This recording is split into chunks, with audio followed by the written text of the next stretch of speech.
உங்கள் எல்லாருக்கும் இயேசு கிறிஸ்துவின் நாமத்திலே எங்கள் அன்பின் வாழ்த்துக்கள். आप सभी को यीशु मसीह के नाम से प्रेम से बधाई देते हैं. மீண்டும் இந்த காலையிலே இந்த மனமகிழ்ச்சியின் காலை நேரத்திலே உங்களை இந்த வீடியோ மூலமாய் சந்திப்பதற்காக ஆண்டவருக்கு மகிமை உண்டாகட்டும். फिर दोबारा एक और बार इस खुशी के दिन में परमेश्वर ने इस वीडियो के द्वारा मिलने के लिए एक मौका दिया, उसके लिए परमेश्वर का महिमा हो. கடந்த வாரங்கள் எல்லாம் நமக்கு நல்லவராக இருந்தார்.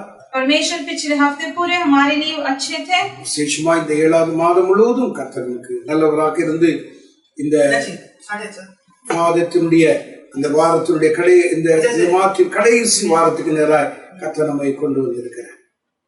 और परमेश्वर ने इस पूरे महीने भर हमें बहुत सुरक्षित रखा और इस 7वें महीने की आखिरी हफ्ता में परमेश्वर ने हमें लाया, उसके लिए हम धन्यवाद देते हैं.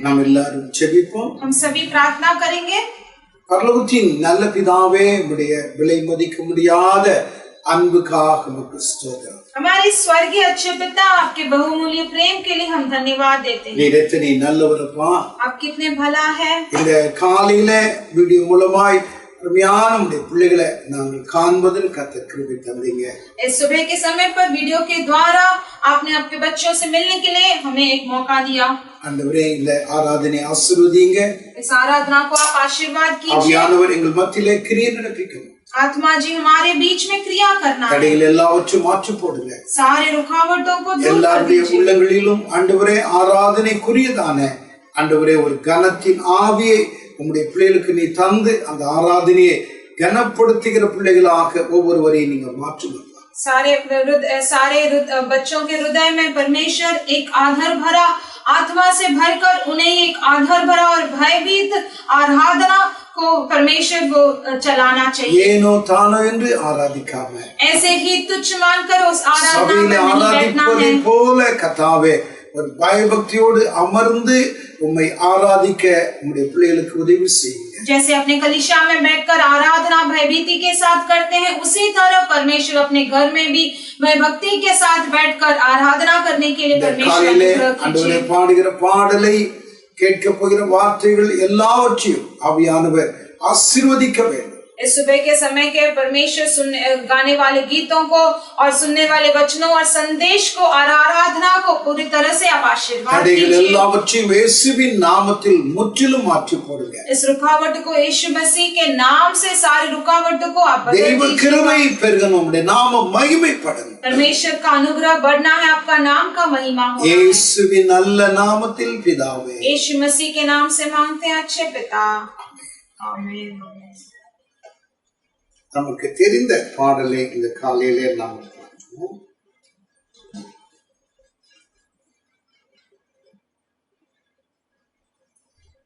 மகிமை மாட்சிமை நிறைந்தவரே, மகிழுடன் தொழுதிடுவோம். உன்னத தேவன் நீரே ஞானம் நிறைந்தவர். கரங்களை தட்டி ஆண்டவரை நாம் கனப்படுத்துவோம்.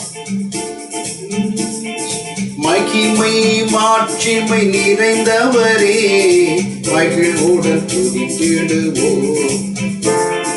மகிமை மாட்சிமை நிறைந்தவரே, மகிழ்வுடன் தொழுதிடுவோம். பரிசுத்த தேவன் நாம் இயேசுவை பணிந்தே தொழுகுவோம். மகிமை மாட்சிமை நிறைந்தவரே, மகிழ்வுடன் தொழுதிடுவோம். மகிமை மாட்சிமை நிறைந்தவரே, மகிழ்வுடன் தொழுதிடுவோம். உன்னத தேவன் நீரே, ஞானம் நிறைந்தவரே. உன்னத தேவன் நீரே, ஞானம் நிறைந்தவரே. முழங்கால் யாவுமே பாரில் முடங்கிடுதே. உயர்ந்தவரே, சிறந்தவரே என்று தொழுதிடுவோம். உயர்ந்தவரே, சிறந்தவரே என்று தொழுதிடுவோம். மகிமை மாட்சி மாட்சிமை நிறைந்தவரே மகிழ்வோடு தொழுதிடுவோம். மகிமை மாட்சிமை நிறைந்தவரே மகிழ்வோடு தொழுதிடுவோம். ஒருவரும் சேரா ஒளியும் வாசம் செய்பவரே, ஒருவரும் சேரா ஒளியும் வாசம் செய்பவரே, ஒளியினை தந்துமே இதயத்தில் வாசம் செய்யும் ஒளி நிறைவே அருள் நிறைவே என்றும் தொழுதிடுவோம். ஒளி நிறைவே அருள் நிறைவே என்றும் தொழுதிடுவோம். மகிமை மாட்சிமை நிறைந்தவரே மகிழ்வோடு தொழுதிடுவோம். மகிமை மாட்சிமை நிறைந்தவரே மகிழ்வோடு தொழுதிடுவோம். பரிசுத்த தேவன் நீரே பாதம் பணிந்திடுவோம். பரிசுத்த தேவன் நீரே பாதம் பணிந்திடுவோம். கழுவிய நிறுத்தினீரே சத்திய தேவன் நீரே ஜனமகிமை செலுத்திடுவோம் என்றும் தொழுதிடுவோம். ஜனமகிமை செலுத்திய நாம் என்றும் தொழுதிடுவோம். மகிமை மாட்சிமை நிறைந்தவரே மகிழ்வோடு தொழுதிடுவோம். மகிமை மாட்சிமை நிறைந்தவரே மகிழ்வோடு தொழுதிடுவோம். நித்திய தேவன் நீரே நீதி நிறைந்தவரே, நித்திய தேவன் நீரே நீதி நிறைந்தவரே, அடைக்கலமானவரே அன்பு நிறைந்தவரே, நல்லவரே வல்லவரே என்றும் தொழுதிடுவோம். நல்லவரே வல்லவரே என்றும் தொழுதிடுவோம். மகிமை மாட்சிமை நிறைந்தவரே மகிழ்வோடு தொழுதிடுவோம். மகிமை மாட்சிமை நிறைந்தவரே மகிழ்வோடு தொழுதிடுவோம். நாம் இயேசுவை பணிந்தே தொழுகிறோம். மகிமை மாட்சிமை நிறைந்தவரே மகிழ்வோடு தொழுதிடுவோம். மகிமை மாட்சிமை நிறைந்தவரே மகிழ்வோடு தொழுதிடுவோம்.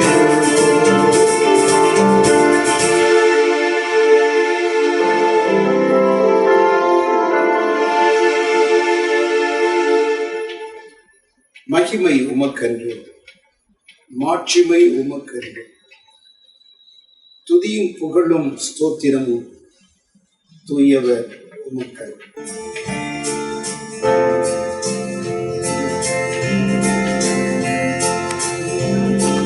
மகிமை உமக்கன்றோ, மாட்சிமை உமக்கன்றோ, மகிமை உமக்கன்றோ, மாட்சிமை உமக்கன்றோ, துதியும் புகழும் ஸ்தோத்திரமும் தூயவர் உமக்கன்றோ,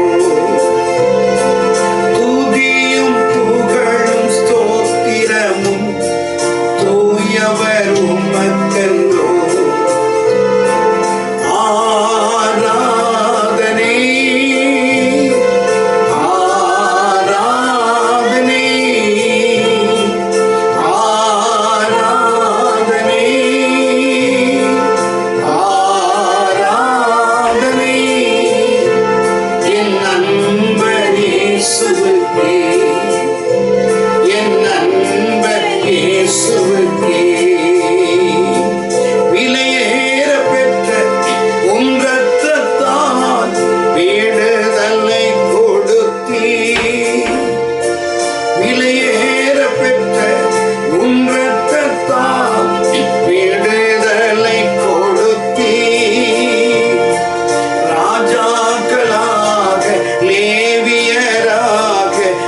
உமக்கென தெரிந்து கொண்டீர். ராஜாக்களாக லேவியராக உமக்கென தெரிந்து கொண்டீர். ஆராதனை ஆராதனை ஆராதனை ஆராதனை என் நண்பர் இயேசுவுக்கே, என் நண்பர் இயேசுவுக்கே. வழிகாட்டும் தீபம் துணையாளரே, தேற்றும் தெய்வமே. ஆமென். வழிகாட்டும் தெய்வம் துணையாளரே, தேற்றும் தெய்வமே. அன்பால் பலத்தால் அனல் மூற்றும் ஐயா அபிஷேகநாதரே.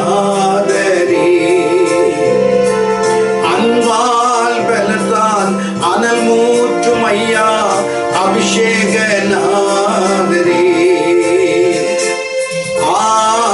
ஆராதனை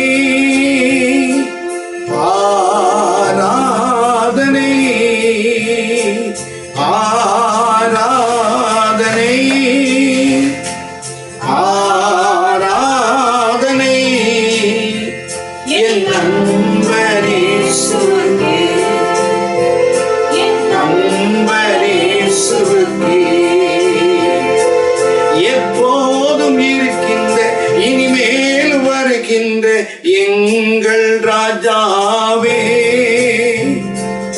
எப்போதும் இருக்கின்ற இனிமேல் வருகின்ற எங்கள் ராஜாவே.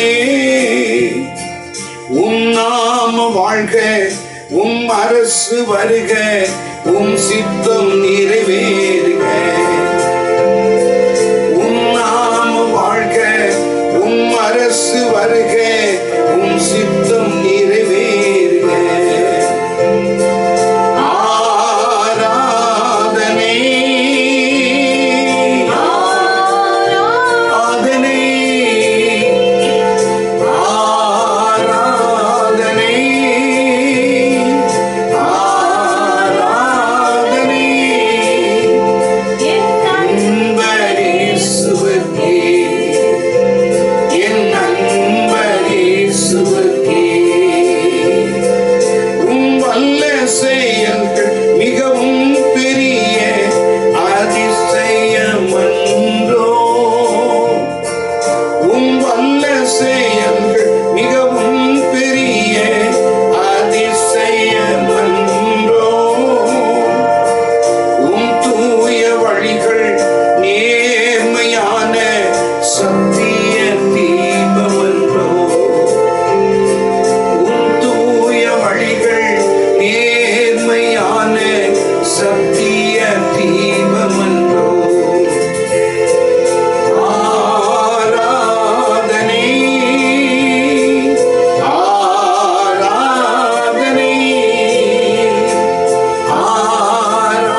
स्तुति करेंगे। நம்முடைய தேவன் மகிமையின் தேவன், हमारे परमेश्वर महिमा के சேரக்கூடாத ஒளியில் வாசம் பண்ணுகிறது.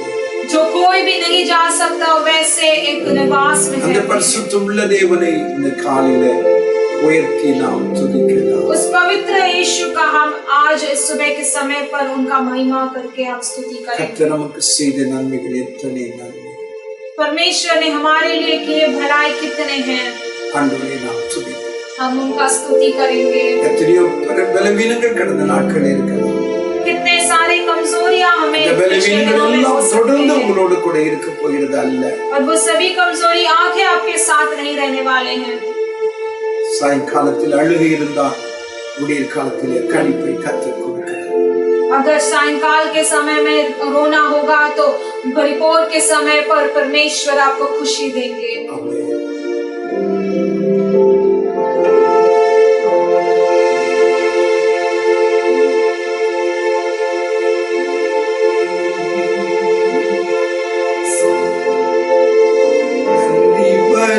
நன்றி பலி நல்லவரே உமக்குத்தான் அதிகாலை ஆனந்தமே என் அப்பாவும் திருப்பாதமே அதிகாலை ஆனந்தமே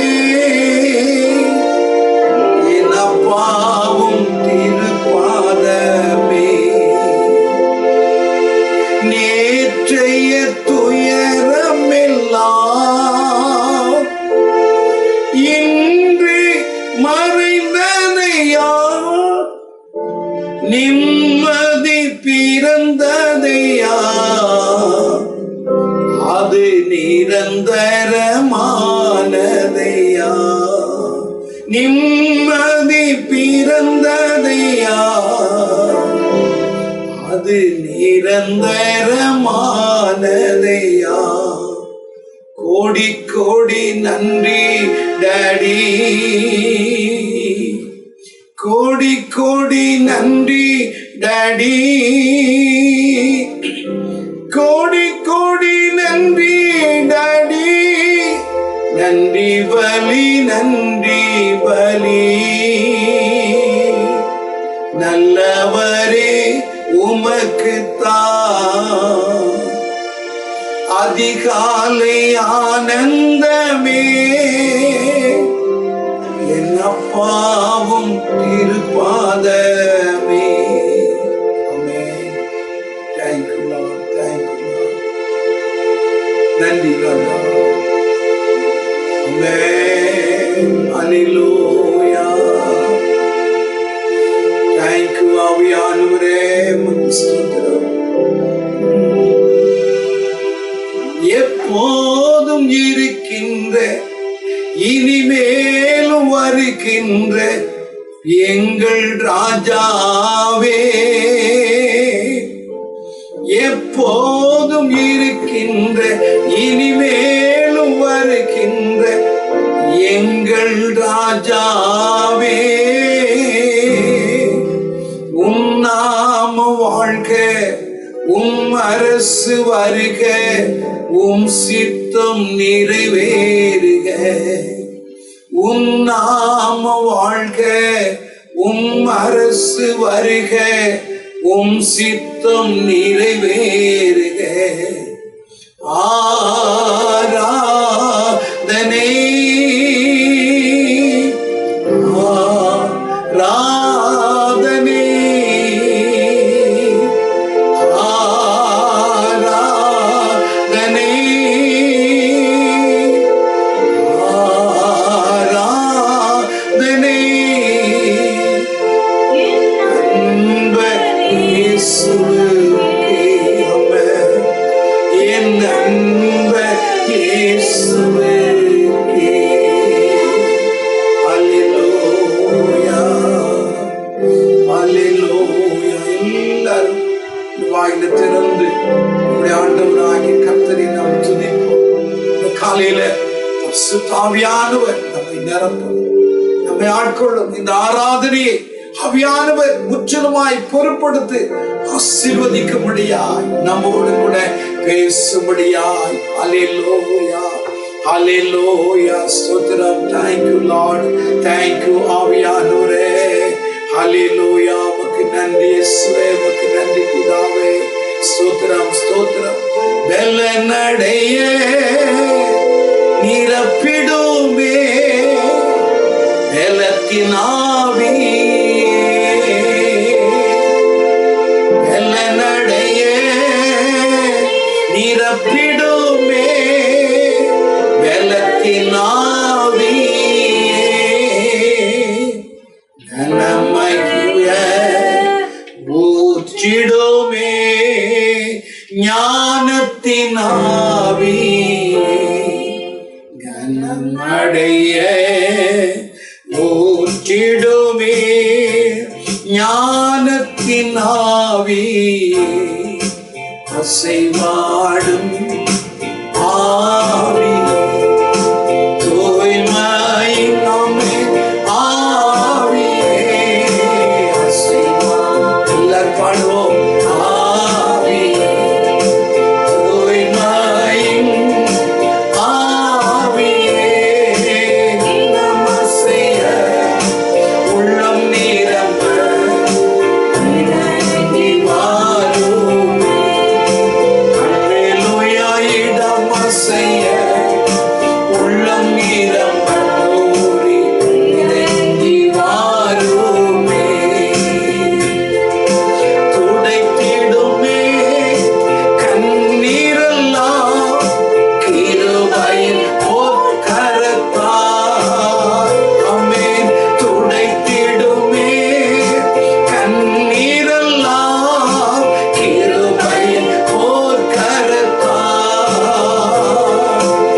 இறைத்திடுமே ஆனந்தத்தால் மகிழ்வுடன் துதித்திடவே. ஆமென். இறைத்திடுமே ஆனந்தத்தால் மகிழ்வுடன் துதித்திடவே. அசைவாடும் ஆவியே, தூய்மையின் ஆவியே, அசைவாடும் ஆவியே, தூய்மையின் ஆவியே, இடமசைய உள்ளம் நிரம்ப இறங்கி வாருமே. அல்லேலூயா, இடமசைய உள்ளம் நிரம்ப இறங்கி வாருமே. ஆமென். ஸ்தோத்திரம். Praise the Lord. உம்முடைய வல்லமையினால் எங்களை நிரப்புங்க, உம்முடைய அக்கினியினால் எங்களை ஆண்டவரே எங்களை முற்றிலுமாய் பரிசுத்தப்படுத்துங்க. உம்முடைய கிருபை எங்கள் மத்தியிலே கடந்து வரணும், எங்களுடைய கிருபை எங்கள் மத்தியில் இறங்கி வரணும். Thank you Lord, thank you ஆவியானவரே, thank you ஆவியானவரே. உமக்கு நன்றி சொல்லி உம்மை உயர்த்தி நாங்கள் துதிக்கிறோம். Thank you ஆவியானவரே, உமக்கு நன்றி அப்பா, உமக்கு நன்றி. ஸ்தோத்திரம். நாம் எல்லாரும் எழுந்திருந்து 24ஆம் சங்கீதத்தை நாம் மாறி மாறி வாசிக்கலாம். हम सभी खड़े होकर भजन संगीता 24 को हम बदल बदल पढ़ेंगे. சங்கீதம் 24ஆம் சங்கீதம். भजन संगीता 24. பூமியும் அதை நிறைவும் உலகமும் அதிலுள்ள குடிகளும் கர்த்தருடையது. क्योंकि उसी ने उसकी नींव समुद्र के ऊपर दृढ़ करके रखी और महानदों के ऊपर स्थिर किया है. யார் கர்த்தருடைய பர்வதத்தில் ஏறுவான்? யார் அவருடைய பரிசுத்த ஸ்தலத்தில் நிலைத்திருப்பான்? जिसके काम निर्दोष और हृदय शुद्ध है, जिसने अपने मन को व्यर्थ बात की ओर नहीं लगाया और न कपट से शपथ खाई है. அவன் கர்த்தரால் ஆசீர்வாதத்தையும் தன் ரட்சிப்பின் தேவனால் நீதியையும் பெறுவான். ऐसे ही लोग उसके खोजी है, वे तेरे दर्शन के खोजी याकूब वंशी है. வாசல்களே உங்களுடைய தலைகளை உயர்த்துங்கள், அநாதி கதவுகளை உயருங்கள், மகிமையின் ராஜா உட்பிரவேசிப்பார். वो प्रतापी राजा कौन है? परमेश्वर जो सामर्थी और पराक्रमी है, परमेश्वर जो युद्ध में पराक्रमी है। வாசல்களே உங்களுடைய தலைகளை உயர்த்துங்கள், அநாதி கதவுகளை உயருங்கள், மகிமையின் ராஜா உட்பிரவேசித்தார். वो प्रतापी राजा कौन है? सेनाओं का यहोवा वही प्रतापी राजा है। எல்லாரும் ஆண்டவராய் கர்த்தரை நாம் துதிப்போம். हम सभी परमेश्वर का स्तुति करेंगे। மகிமையின் ராஜாவை குறித்து நாம் வாசித்தோம். हमने महिमा के राजा के बारे में पढ़ा। அவர் வல்லமை, அவர் பராக்கிரமமுள்ளதான ராஜா. वो सामर्थ्य और पराक्रमी परमेश्वर அவர் है। யுத்தத்தில் பராக்கிரமம் உள்ளவர். वो युद्ध में पराक्रमी है। உங்களுக்காக எனக்காக ஸ்தோத்திரம். அவிதமாய் ஆண்டவராகிய கர்த்தர் பராக்கிரமம் செய்கிறவர். आपके लिए और मेरे लिए परमेश्वर यहोवा पराक्रमी करते அவர் हैं। மகிமையினால் நிறைந்திருக்கிறவர். वो महिमा से भरे हुए हैं। சேரக்கூடாத ஒளியிலே மகிமையிலே வாசம் பண்ணுகிறதான தேவன். वो जिस निवास में कोई नहीं जा सकता, उस निवास में निवास करने वाले ஆண்டவரை நோக்கி நாம் ஜெபிப்போம்.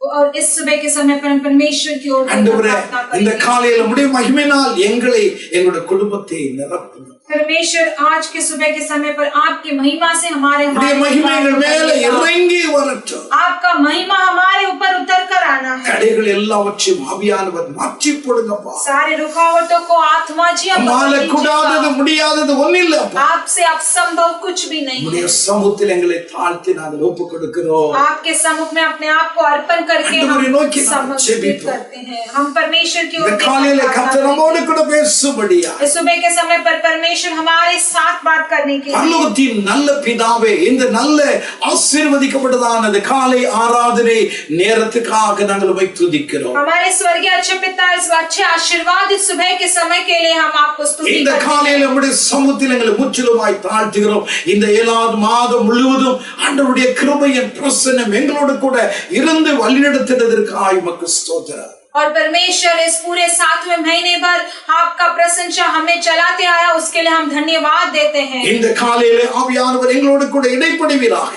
इस सुबह के समय पर आत्मा जी हमारे साथ கேட்க போகிற வார்த்தைகள் உம்முடையதப்பா. हम जो भी सुनने वाले संदेश वो आपने दिया हुआ அன்றைக்கு है। சீஷருடைய இருதயங்களிலே கொழுந்து விட்டு எரிய பண்ணின அதே ஆவியானவர் இந்த காலையில இந்த வார்த்தைகளை கேட்கிற ஒவ்வொரு பிள்ளைகளுடைய இருதயத்திலேயும் அப்படிப்பட்ட ஒரு மாற்றத்தை உருவாக்கி தாங்க. उन दिनों में शीशों और छेलों को परमेश्वर आप उनके हृदय में ये प्रकाशित एक दीवट की तरह जलने लगा, उसी तरह हर एक हृदय में परमेश्वर वो प्रकाश की तरह जलना चाहिए। பிரசன்னத்தை விட்டு இங்கும் அங்கும் உடைய பிள்ளைகள் செல்லாதபடி இந்த வார்த்தைகளை கவனமாய் கேட்க கர்த்தர் உதவி செய்யுங்க. परमेश्वर आपके प्रशंसा से यहाँ वहाँ भटकना ना, और आपके संदेश आपके वचनों को बहुत संभाल कर ध्यान करके सुनना है। உடைய நாமம் மகிமைப்படட்டும். आपका नाम का केवल महिमा हो। இயேசு கிறிஸ்துவின் நாமத்தில் பிதாவே, यीशु मसीह के नाम से मांगते हैं अच्छे पिता। இந்த காலையிலே பெட்டையோ வெட்டிங் டே இருந்தால் நீங்கள் எழுந்திருக்கலாம். इस सुबह के समय पर अगर आपका शादी का सालगिरह या जन्मदिन होगा तो आप खड़े हो सकते हैं। आपके लिए हम प्रार्थना करेंगे। அன்பின் இயேசு பிதாவே, மீண்டும் நாங்கள் உம்மை துதிக்கிறோம். हमारे स्वर्गीय अच्छे पिता, फिर दोबारा एक और बार हम स्तुति करते हैं। ஆண்டவரே, நம்முடைய பிள்ளைகள் எங்கிருந்தாலும் ஆண்டவரே, அவருடைய பிறந்த நாளோ அவருடைய திருமண நாளோ எதுவாக இருந்தாலும் எங்கள் அன்பை தெய்வம் உங்களுடைய பிள்ளைகளுக்கு அதை ஆசீர்வாதமாக்கிட்டாங்க. परमेश्वर इस पूरे हफ्ते पर कोई भी जो भी अपना जन्मदिन या शादी का सालगिरह बना रहा है, उनके पूरे जीवन भर आप आशीर्वादित बनाइए। இந்த புதிய ஆண்டு முழுவதும் ஆசீர்வாதமாயிருக்க और देखने वाले ये नया साल आशीर्वादित बना रहना है। தெய்வ கிருபை பெருகனப்பா. परमेश्वर का अनुग्रह நம்மோடு நீங்க பேசுங்க. हमारे साथ आप बात कीजिएगा। இயேசு கிறிஸ்துவின் நல்ல நாமத்தில் பிதா. यीशु मसीह के अच्छे नाम से मांगते हैं परमेश्वर पिता, आमीन। தேவனுடைய வசனத்துக்கு நாம் செல்வோம். परमेश्वर के वचन की ओर हम लौटेंगे। யாத்திராகமத்தின் புஸ்தகம் निर्गमन का पुस्तक 33ஆம் அதிகாரம் 33वां अध्याय 18ஆம் வசனத்தை நாம் எடுத்துக்கொள்வோம். 18वां वचन हम ले लेंगे। நான் வாசிக்கிறேன், கவனியுங்கள். அப்பொழுது அவன் உம்முடைய மகிமையை எனக்கு காண்பித்தருளும் என்றான். उसने कहा, मुझे अपना तेज दिखा दे। அப்பொழுது அவன் உம்முடைய மகிமையை எனக்கு காண்பித்தருளும் என்று மோசே ஆண்டவரிடத்திலே விண்ணப்பம் பண்ணினார். तब उसने कहा, मूसा ने कहा, मुझे अपना तेज दिखा दे करके अपने இந்த परमेश्वर से காலையிலே पूछा। இறங்கி வரும் தேவ மகிமை என்கிற தலைப்பில் உங்களோடு நான் பேச நினைக்கிறேன். इस सुबह के समय पर उतर कर आने वाला परमेश्वर का तेज या महिमा कैसा। அது மிகப்பெரிய ஒரு செய்தி. ஆனாலும் இந்த காலையில அதிகமாய் உங்களோடு கூட நான் பேசுவதற்காக நான் மகிழ்ச்சி அடைகிறேன். एक बड़ा एक संदेश है आपके साथ वो बांटने के लिए मैं खुश होता हूँ। நாம் கேட்க போகிற வார்த்தைகளை கவனமாய் கேளுங்கள். உங்களுடைய மைண்ட் இங்க அங்க சிதற விடாம இந்த தேவ வசனத்தை கேட்பதிலே கவனமாய் இருக்கட்டும். और हम जो भी वचन सुनने वाले वो ध्यान से सुनिएगा, आपका मन इधर उधर ना भटके। அநேகர் ஆராதனை நேரத்திலே வசனங்களை கேட்பதாக எனக்கு தெரியவில்லை. அவள் கிடைக்கிற நேரம் எதுவோ அவளுக்கு சமயம் வாய்க்கும் பொழுது அதை கேட்கிறவர்களாய் அநேகர் இருக்கிறீர்கள். और बहुत लोग ऐसे हैं कि आराधना के समय पर ये नहीं सुनते हैं, लेकिन जब उनको मौका मिलता है, उनको समय मिलता है, उनके सब काम होते वक्त बाद में वो सुनते हैं। அப்படி இராமல் ஆராதனை நேரத்திலே உங்களுடைய வேலைகள் எல்லாவற்றையும் முடித்துவிட்டு நீங்கள் அமருவீர்கள் என்றால் அது ஆசீர்வாதமாய் இருக்கும். लेकिन ऐसा न होकर आप आराधना के समय पर आपके परिवार के साथ बैठकर अगर आप ये सुनेंगे तो आशीर्वाद। ஆராதிக்கிற பிள்ளைகளை இயேசுவின் நாமத்திலே வாழ்த்துகிறேன், ஆசீர்வதிக்கிறேன். अगर वैसे ही आप आपके परिवार के साथ बैठकर आराधना करते हो, यीशु मसीह के नाम से हम आपको बधाई देते हैं। மோசே ஆண்டவரை நோக்கி ஜெபிக்கிறான், ஆண்டவரே உம்முடைய மகிமையை காண்பித்தார்கள். मूसा परमेश्वर की ओर देखकर प्रार्थना करता है, कहता है कि परमेश्वर आपका तेज, आपका महिमा मुझे ஏனென்றால் நம்முடைய நோக்கம் என்ன என்றால் மகிமையின் மேல் மகிமை ஒரு நாள் நாம் அடைய போகிறோம். क्योंकि हमारा मकसद क्या है कि हम महिमा के ऊपर महिमा पाने वाले हैं। அதுதான் தேவனுடைய நித்திய நோக்கம், மனுஷன் மேல் வைத்ததான ஒரு நோக்கமாகும். वही परमेश्वर का अनंत, वही उनका मकसद है, वही मनुष्य का भी मकसद। ஏனென்றால் தேவன் மகிமையிலே வாசம் பண்ணுகிறவர். क्योंकि परमेश्वर महिमा में निवास சேரக்கூடாத ஒளியிலே சேரக்கூடாத இடத்தில் அவர் வாசம் பண்ணுகிற தேவன். उस उज्याला, उस प्रकाश में वो निवास करते हैं जहाँ कोई नहीं जा सकता। நீங்கள் நான் ஒரு நாள் நாம் கடந்து போக போகிறோம். वही स्थान में हाथ पर में हम दो जाकर निवास करने वाले हैं। அந்த மகிமையை, பரலோகத்தின் மகிமையை இந்த பூமியில அனுபவிக்கும்படியாய் மோசே ஆண்டவரை நோக்கி அவர் ஜெபிக்கிறார். उसी स्वर्ग का महिमा को अनुभव करने के लिए मूसा विनती करता है परमेश्वर से। கர்த்தர் முதல் மனுஷனை அபிதமாய் ஸ்தோத்திரம் ஆதி மனுஷனை உருவாக்கும் பொழுது ஆண்டவர் மகிமையின் வஸ்திரத்தினால் அவனை மூடியிருந்தார்.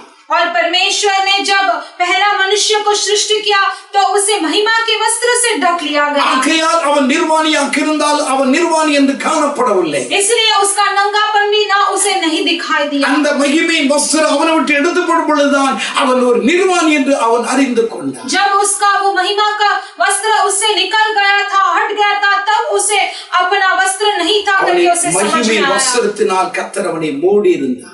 उसे महिमा के वस्त्र के साथ परमेश्वर ने उसे ஏனென்றால் நம்முடைய தேவன் மகிமையின் தேவன். क्योंकि हमारा परमेश्वर महिमा का परमेश्वर है। அவர் மகிமையின் தேவனாக இருந்து அவர் மகிமையின் தேவனாக இருந்தபடினால் அந்த மகிமையின் தேவன் ஆபிரகாமை ஒரு நாள் அழைத்தார். वो महिमा के परमेश्वर है, इसीलिए उन्होंने अब्राहम को एक दिन पुकारा। அப்போஸ்தலர் 7ஆம் அதிகாரம் 1ஆம் வசனத்திலே மகிமையின் தேவன் அவனை அழைத்து கானான் ஊருக்கு அவிதம் அந்த ஊரிலிருந்து ஸ்தோத்திரம் கானானை நோக்கி பிரயாணம் பண்ணும்படியாய் கர்த்தர் அவனோடு பேசினார். और प्रेरित 7:1 में हम पढ़ते हैं कि वो महिमा का परमेश्वर थे, इसीलिए उसे उस ऊर नामक स्थान से लेकर उसे कनान देश में उसे प्रवेश करने के लिए कहा। ஸ்தோத்திரம் அவன் விக்கிரங்களை ஆராதித்துக் கொண்டு வந்தான். அதெல்லாவற்றையும் அவன் அவிதமாய் தூக்கி எறிந்து அவன் கடந்து போனதற்கு காரணம் மகிமையின் தேவனை அவன் தரிசித்தபடி. अब तक वो मूर्ति पूजा करते आ रहा था, लेकिन अब वो सभी मूर्ति पूजा छोड़कर परमेश्वर को आराधना करने का क्यों एक ही मकसद था, क्योंकि वो महिमा का परमेश्वर का उसने दर्शन நம்முடைய தேவன் மகிமையின் தேவன் மாத்திரமல்ல, அவர் மகிமையின் ராஜா என்று பரிசுத்த வேதம் சொல்கிறது. हमारा परमेश्वर ना केवल महिमा का परमेश्वर है, लेकिन वो महिमा का राजा भी है करके சங்கீதம் 24ஆம் சங்கீதம் 7ஆம் வசனத்திலே மகிமையின் ராஜா என்று பரிசுத்த வேதம் அழைக்கிறது. और भजन संगीता 24:7 में ऐसे लिखा है कि वो महिमा का राजा है करके में वैसे लिखा है। நமக்காக ஜீவனை கொடுக்க இந்த பூமிக்கு வந்து ஜீவனை கொடுத்து உயிர்த்தெழுந்து பரலோகத்துக்கு கடந்து போன ஆண்டவராகிய கர்த்தர் இந்த பூமிக்கு வரும் பொழுது எப்படிப்பட்டவராக வந்தார் என்று எபிரெய புருஷன் 1ஆம் அதிகாரத்தில் எழுதுகிறார். इब्रानियों में पहले अध्याय में लिखा है कि हमारे लिए परमेश्वर जिस तरह उन्होंने अपना लहू सूली पर बहाया और वो ऊपर स्वर्ग राज्य में लेकर गए, बाद में वो फिर से कैसे आए करके उसके बारे में लिखा है। முதல் அதிகாரம் 3ஆம் வசனத்திலே पहला अध्याय 3रा वचन, தேவனுடைய மகிமையின் பிரகாசமும் அவருடைய தன்மையின் சொரூபமாய் இருந்தார் என்று வேதம் சொல்லியது. தேவனுடைய மகிமையின் பிரகாசமாக ஆண்டவராகிய கர்த்தர் இருந்தார். और यहाँ पर लिखा गया कि उसकी महिमा का प्रकाश जैसे वो थे करके यहाँ पर लिखा है। வேண்டும் நாம் ஆராதிக்கிற தேவன் யார் என்பதை உங்களுக்கு நான் சொல்லிக் கொண்டு வருகிறேன். ध्यान दीजिए, हम आराधना करने वाले परमेश्वर कैसे மோசே யாரை நோக்கி ஜெபித்தான் என்பதை உங்களுக்கு ஞாபகப்படுத்திக் கொண்டிருக்கிறேன். मूसा ने किस परमेश्वर की ओर देखकर प्रार्थना किया करके मैं आपको बताना चाहता हूँ। மகிமையின் தேவன், वो महिमा का परमेश्वर है, மகிமையின் ராஜா, वो प्रतापी राजा है। அந்த மகிமையின் தேவன், மகிமையின் ராஜாவாகிய கர்த்தர் இந்த பூமியிலே மனுஷனாய் அவதரிக்கும் பொழுது அவர் எப்படிப்பட்டவராய் வந்தார்? தேவனுடைய மகிமையின் பிரகாசம் அவருக்குள்ளாக இருந்தது.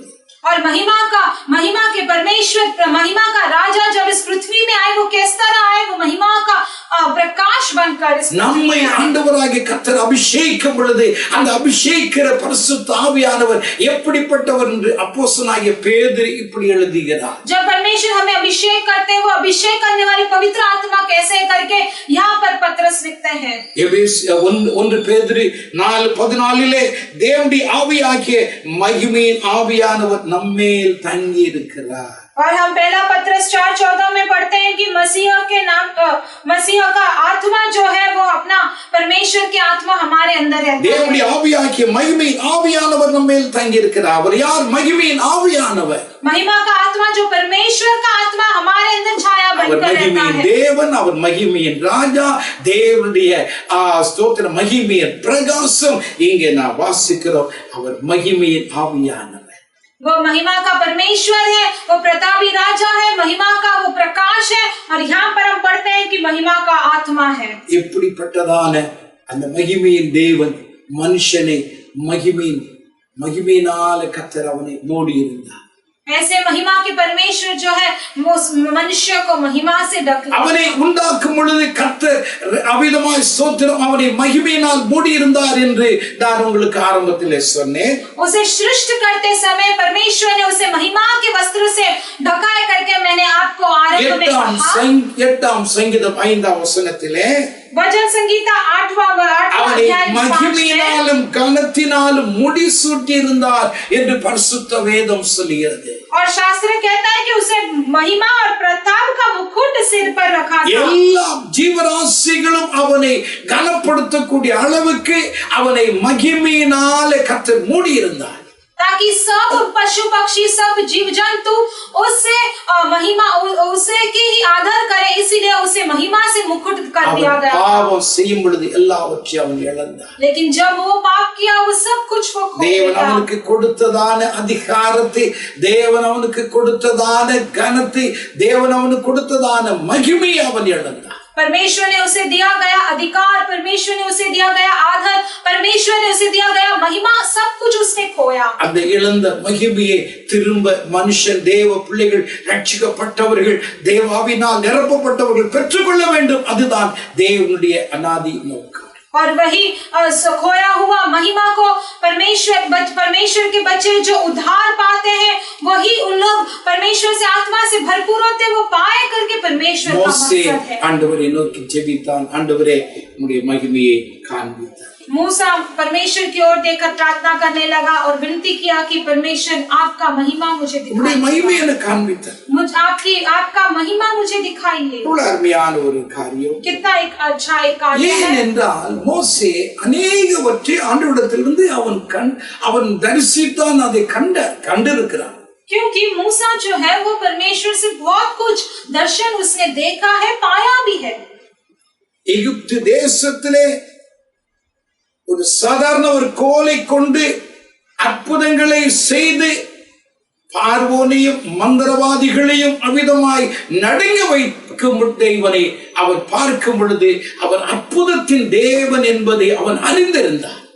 और एक साधारण सा लाठी के साथ वो मिस्र देश के फेरो को उसने डरा के वो बहुत सारे जो लाठी से अद्भुत कार्य किया, तो उससे देखकर वो आश्चर्यचकित हो அவர் சிவந்த சமுத்திரத்தை அவர் இரண்டாக பிளக்கும் பொழுது அவர் வல்லமை உள்ள தேவன் என்பதை அவன் அறிந்து கொண்டார். और उसने जाना कि जब वो लाल समुद्र को दो में भाग किया तो उसने कितने सामर्थ्य परमेश्वर है करके வனாந்தரத்திலே அவிதமாய் ஒன்றில்லாதிருந்தும் அவர்களுக்கு வேண்டிய ஆகாரங்களை அவர்களுக்கு வேண்டிய காடைகள் உணவுகள் எல்லாவற்றையும் கொடுக்கும் பொழுது ஆண்டவருடைய ஓங்கிய புயத்தின் வல்லமையை அவன் புரிந்து கொண்டான். और उस वन प्रदेश में जब लोगों के पास कुछ भी नहीं था, लेकिन परमेश्वर ने उन्हें सही समय पर रोटी भोजन जब उनसे उन्हें पूरा किया, वो तब उनके सामर्थ्य से बहुत आश्चर्यचकित हो அவர்களுக்கு வேண்டிய ஆகாரங்களை ஆண்டவராகிய கர்த்தர் அந்தந்த நேரங்களிலே கொடுக்கும் பொழுது அவருடைய மனதுருக்கத்தை அவருடைய அன்பை அவன் அறிந்து கொண்டான். और जब वो लोगों का भूख मिटाने के लिए परमेश्वर ने उन्हें सही समय पर उनको भोजन, उनको रोटी जब दिया, प्यास बुझाया, तब परमेश्वर का प्रेम, परमेश्वर का दया, करुणा அவன் அறியாதது ஒரே ஒரு காரியம், தேவனுடைய மகிமையை மாத்திரம் இதுவரைக்கும் அவன் பார்க்கவில்லை. लेकिन अब तक वो नहीं जान पाया एक ही कार्य है, पर परमेश्वर का கண்டான், வல்லமையை கண்டான், ஓங்கிய புயத்தை கண்டான், அவருடைய இரக்கம், அவருடைய தயவு, தாயை பார்க்கலும் மேன்மையான நேசம் எல்லாவற்றையும் அவன் அறிந்தான். और उसने अद्भुत कार्य देखा, सामर्थ्य देखा, और उनके उठे हुए हाथ को देखा, उनका प्रेम, स्नेह, सब कुछ देखा, लेकिन महिमा नहीं देख पाया। ஆண்டவரே உம்முடைய மகிமையை காண்பித்தார். इसलिए अब वो विनती करता है, परमेश्वर आपका महिमा मुझे दिखाइए। ஆண்டவரே அதற்காக நான் என்ன செய்வது? उसके लिए मुझे क्या करना होगा? மகிமையை எனக்கு காண்பித்தார். उस महिमा को मुझे दिखाइए। அந்த மகிமை வனாந்தரத்திலே எத்தனையோ முறை மோசே காணத்தக்கதாய், ஜனங்கள் காணத்தக்கதாய் இறங்கி வந்தது. और उस महिमा को वन प्रदेश में मूसा और लोग देखने के लिए उस महिमा उतर कर आए। அந்த மகிமை இந்த காலையிலே அன்றைக்கு அந்த ஸ்தோத்திரம் இஸ்ரவேல் ஜனங்கள் காணத்தக்கதாய் வனாந்தரத்திலே இறங்கின அந்த மகிமை இந்த காலையிலே உங்களுடைய வீடுகளிலே, என்னுடைய வீடுகளிலே, நம்முடைய சபையிலே கர்த்தர் இறங்கும்படியாய் கர்த்தர் விரும்புகிறார். उस वन प्रदेश में, उस जंगल में, उस इस्राएल लोगों के ऊपर जब वो महिमा उतर कर उन्हें दिखाई दिया, उसी समय उसी तरह हमारे परिवार में परमेश्वर आज மகிமை இறங்கும் பொழுது அவர்கள் தேவனிடத்திலிருந்து அற்புதங்களை பெற்றுக்கொண்டார். उस महिमा जब उनके ऊपर उनके वहां उतरा, तो वो परमेश्वर का अद्भुत कार्य இந்த காலையிலே கர்த்தருடைய அற்புதத்தின் கரம் உங்களுடைய வீடுகளில் இறங்கி வரட்டும். அந்த மகிமையினாலே கர்த்தர் நிரப்பட்டும். और आज इस सुबह के समय पर अद्भुत का हाथ, परमेश्वर का अद्भुत हाथ आपके घराने में आए और महिमा से आपको भरे। தேவ மகிமை இறங்கி வரும் பொழுது என்ன நடக்கிறது? परमेश्वर का महिमा जब उतर कर आता है तो क्या होता है? நிறைய காரியங்கள் பேச வேண்டியிருக்கு. ஆனால் 3 காரியங்களை மாத்திரம் உங்களோடு கூட நான் சொல்லி நான் முடிக்க நினைக்கிறேன். बहुत कार्य बात करना, लेकिन 3 कार्यों को बोलकर आपसे मैं समाप्त कर दूंगा। யாத்திராகமத்தின் புஸ்தகம் 16ஆம் அதிகாரம், निर्गमन का पुस्तक 16वां अध्याय 10ஆம் வசனத்தை எடுத்துக்கொள்ளுங்கள். 16वां अध्याय 10वां वचन ले நான் लीजिए। வாசிக்கிறேன். ஆரோன் இஸ்ரவேல் புத்திரராகிய சபையார் எல்லாருக்கும் இதை சொல்லும்போது அவர்கள் வனாந்தர திசையாய் திரும்பி பார்த்தார்கள். கர்த்தருடைய மகிமை மேகத்திலே காணப்பட்டது. ऐसा हुआ कि जब हारून इस्राएलियों की सारी मंडली से ऐसी ही बातें कर रहा था कि उन्होंने जंगल की ओर दृष्टि करके देखा और उनको यहोवा का तेज बादल में दिखलाई दिया। அவர்கள் வனாந்தர திசையாய் திரும்பி பார்த்தார்கள். उन्होंने जंगल की ओर दृष्टि करके देखा। கர்த்தருடைய மகிமை மேகத்திலே இறங்கி வருவதை அவர்கள் கண்டார். और उनको यहोवा का तेज बादल में दिखलाई दिया उतरते हुए। ஆண்டவருடைய மகிமை அப்படியே மேகத்தில் இறங்கி வருகிறது. परमेश्वर का महिमा उस तरह वो आकाश से उतर कर आ रहा था। எல்லா ஜனங்களும் பார்க்கிறார். और वो सब लोग देख रहे थे। இந்த காலையில பார்க்கத்தக்கதாய் தெய்வ மகிமை கர்த்தர் நிரப்புவார். इस सुबह के समय पर हम देखने वाले उसी महिमा से परमेश्वर அந்த மகிமை இறங்கி வந்ததனுடைய நோக்கம் என்ன என்றால் ஜனங்களுடைய தேவைகளை சந்திக்க வேண்டும். उस महिमा उतर कर आने का एक ही मकसद था ताकि वो लोगों का जरूरत को पूरा அவருடைய தேவைகள் என்ன இருக்கிறதோ அதை சந்திக்க முடியா தேவ மகிமை அவிதமாய் வானத்திலிருந்து பரலோகத்திலிருந்து இறங்கி அவிதமாய் மேகத்திலே காணப்பட்டது. उन लोगों का जरूरत पूरा करने के लिए परमेश्वर का महिमा जो है उस बादल में दिखलाई दिया. தேவனுடைய மகிமை நம்முடைய தேவைகளை அவிதமாய் கொண்டு வரும். परमेश्वर का महिमा हमारे जरूरतों को लेकर நம்முடைய குடும்பத்திலே தேவனுடைய மகிமை காண வேண்டும். அப்பொழுது நம்முடைய குடும்பத்தின் தேவைகள் எல்லாம் ஆவியானவர் கொண்டு வந்து தருவார். हमारे घर में परमेश्वर का महिमा दिखाई देना है तब परमेश्वर आत्मा जी पूरा जरूरत हमारा पूरा करेंगे. அமெரிக்கா தேசத்திலே நியூ ஜெர்சி என்று சொல்லக்கூடிய ஒரு இடத்திலே ஒரு பட்டணத்திலே தேவனுடைய பிள்ளைகள் எல்லாரும் ஜெபித்துக் கொண்டிருந்தார். अमेरिका देश में न्यू जर्सी नामक एक स्थान में वहां पर सारे परमेश्वर के बच्चे प्रार्थना कर रहे थे. அங்கே அமெரிக்கா தேசம் ஒரு பணக்கார ஒரு தேசமாக இருந்தாலும் இவர்கள் கூடின அந்த சபை ஒரு ஏழை பாமரப்பட்டவர்கள் கூடுகிற ஒரு சபை. और अगर अमेरिका देश एक अमीर देश था लेकिन ये मंडली जो उस कलीसिया में मौजूद थे वो बहुत गरीबी और गांव के लोग थे. சாதாரணமாய் வீட்டு வேலை செய்கிறவர்கள் சாதாரணமான ஸ்தோத்திரம் ஒரு ஏழை மக்கள் அங்கே கூடி கர்த்தரை ஆராதித்துக் கொண்டிருந்தார்கள். साधारण सा वो घर का काम करने वाले नौकर थे. बहुत गरीबी और दरिद्री के लोग ही उस कलीसिया में मौजूद थे. சபை ஒரு சின்ன கட்டிடத்திலே அவர்கள் கூடி ஆராதித்துக் கொண்டிருந்தார்கள். वो एक छोटा सा कलीसिया में वहां पर वो आराधना कर रहे थे. ஒவ்வொரு நாளும் ஒவ்வொரு வாரமும் குடும்பத்தெல்லாம் ஜெபிப்பாங்க. ஆண்டவரே எங்களுடைய தேவையை நீங்க சந்திக்கணும். हर एक दिन जब भी वो वहां पर इकट्ठा होते हैं तो प्रार्थना करते हैं परमेश्वर हमारा இவ்வளவு பெரிய சிட்டியிலே இவ்வளவு பெரிய பணக்கார இந்த தேசத்திலே நாங்கள் ஒரு பாவப்பட்டவர்களாய் இங்க கூடி சின்ன இடத்துல அதுவும் பெயிண்ட் எல்லாம் போய் அந்த சுவரெல்லாம் பெய்து கிடக்குது. அதை சரிப்படுத்த கூட எங்களால் முடியல. ஆண்டவரே ஒரு அற்புதத்தை செய்யும்படி ஜெபம். इतना बड़ा एक अमीर देश में हम एक छोटे से मंडली एक गरीब स्थान में हम प्रार्थना कर रहे हैं. परमेश्वर हमारा जरूरत पूरा करो करके वो प्रार्थना कर. ஒரு நாள் ஆராதனையில் ஜெபித்துக் கொண்டிருக்கும் பொழுது தேவனுடைய க்ளோரி தேவ மகிமை அந்த இடத்தை அந்த ஆலயை நிரப்பினது. और एक दिन जब वैसे ही वो प्रार्थना कर रहे थे परमेश्वर का महिमा उस कलीसिया को भरने लगा. எல்லாம் அப்படியே அந்த பொன் அந்த அந்த அந்த கோல்டு டஸ்டாக அப்படியே எல்லார் மேல் விழுந்தது. கீழே எல்லாம் விழுந்தது. और जैसे एक गोल्ड एक सोना के जैसे राख की तरह सब जगह पर यहाँ वहां पर गिरने लगा. அப்படியே அந்த ஆராதனை முடிகிற வரைக்குமாய் விழுந்து கொண்டே இருந்தது. वो सोना ऐसे ही टुकड़ों में गिरने लगा उनके நான் சொல்வது அந்த நாட்கள்ல ஸ்தோத்திரனை வருஷங்களுக்கு முன்னாடி நடந்தது. அது பேப்பரும் அநேக ஸ்தோத்திர மேகசின் எல்லாம் வந்தது. और मैं जो कहता हूँ वो बहुत सालों के पहले हुआ था. वो सारे पेपर और मैगजीन में भी छपा था. ஆராதனை முடிந்தது. आराधना समाप्त हो गया. திறந்து பார்க்கிறார்கள் எல்லாரும் மேலும் அமிதமாய் அந்த கோல்டு அந்த கோல்டுடைய டஸ்ட் ஸ்தோத்திர கீழே எல்லாம் கிடக்கிறது. और जब वो आँख खोल के देखते तो वो देखते हैं कि सारी और सब सोने के वो मीठी से भरा हुआ है. எல்லாருக்கும் ஒரு பெரிய ஆச்சரியம். அதையெல்லாம் சேகரித்தார்கள். सब लोग बहुत आश्चर्यचकित हो गए. वो सब इकट्ठा करने लगे. எத்தனையோ கிலோ தங்கம் அவர்கள் அதை எடுத்தார்கள். उसमें से उन्होंने कितना किलो सोना वहां पर उन्होंने इकट्ठा किया. அந்த இடத்திலே மிகப்பெரிய ஒரு ஆலயத்தை கட்டினார். और उसे बेचकर उसी स्थान में एक बड़ा सा भवन उन्होंने தேவனுடைய நாமம் அந்த இடத்திலே மகிமைப்பட்டது. परमेश्वर का नाम उस जगह पे महिमा हुआ. தேவனுடைய மகிமை என்ன கொண்டு வரும்? உங்களுடைய தேவைகளை சந்திக்க அமிதமாய் ஆண்டவராய் கர்த்தர் இறங்கி கடந்து வருவார். परमेश्वर का महिमा क्या लेकर आएगा आपके जीवन में? आपके जरूरत पूरा करने के लिए आपके उत्तर आपके ஆண்டவராகிய கர்த்தர் மோசேயின் மூலமாய் இஸ்ரவேல் ஜனத்தை எகிப்திலிருந்து வெளியே கொண்டு வரும்போது தேவன் அவர்களுக்கு சுதந்திரிக்க போகிற தேசத்தை குறித்து மாத்திரம்தான் பேசினார். और परमेश्वर जब मूसा के द्वारा उस इजराइल लोगों को बाहर लेकर आकर मिस्र देश से बाहर लेकर आकर उन्हें आजाद करते हैं तो परमेश्वर ने उन्हें उसके बारे में बात किया. 3 அதிகாரம் 8 வசனத்திலே நலமும் விசாலமும் பாலும் தேனும் ஓடுகிற அந்த தேசத்துக்கு உங்களை கொண்டு போய் சேர்ப்பேன். அதுதான் ஆண்டவர் பேசினார்.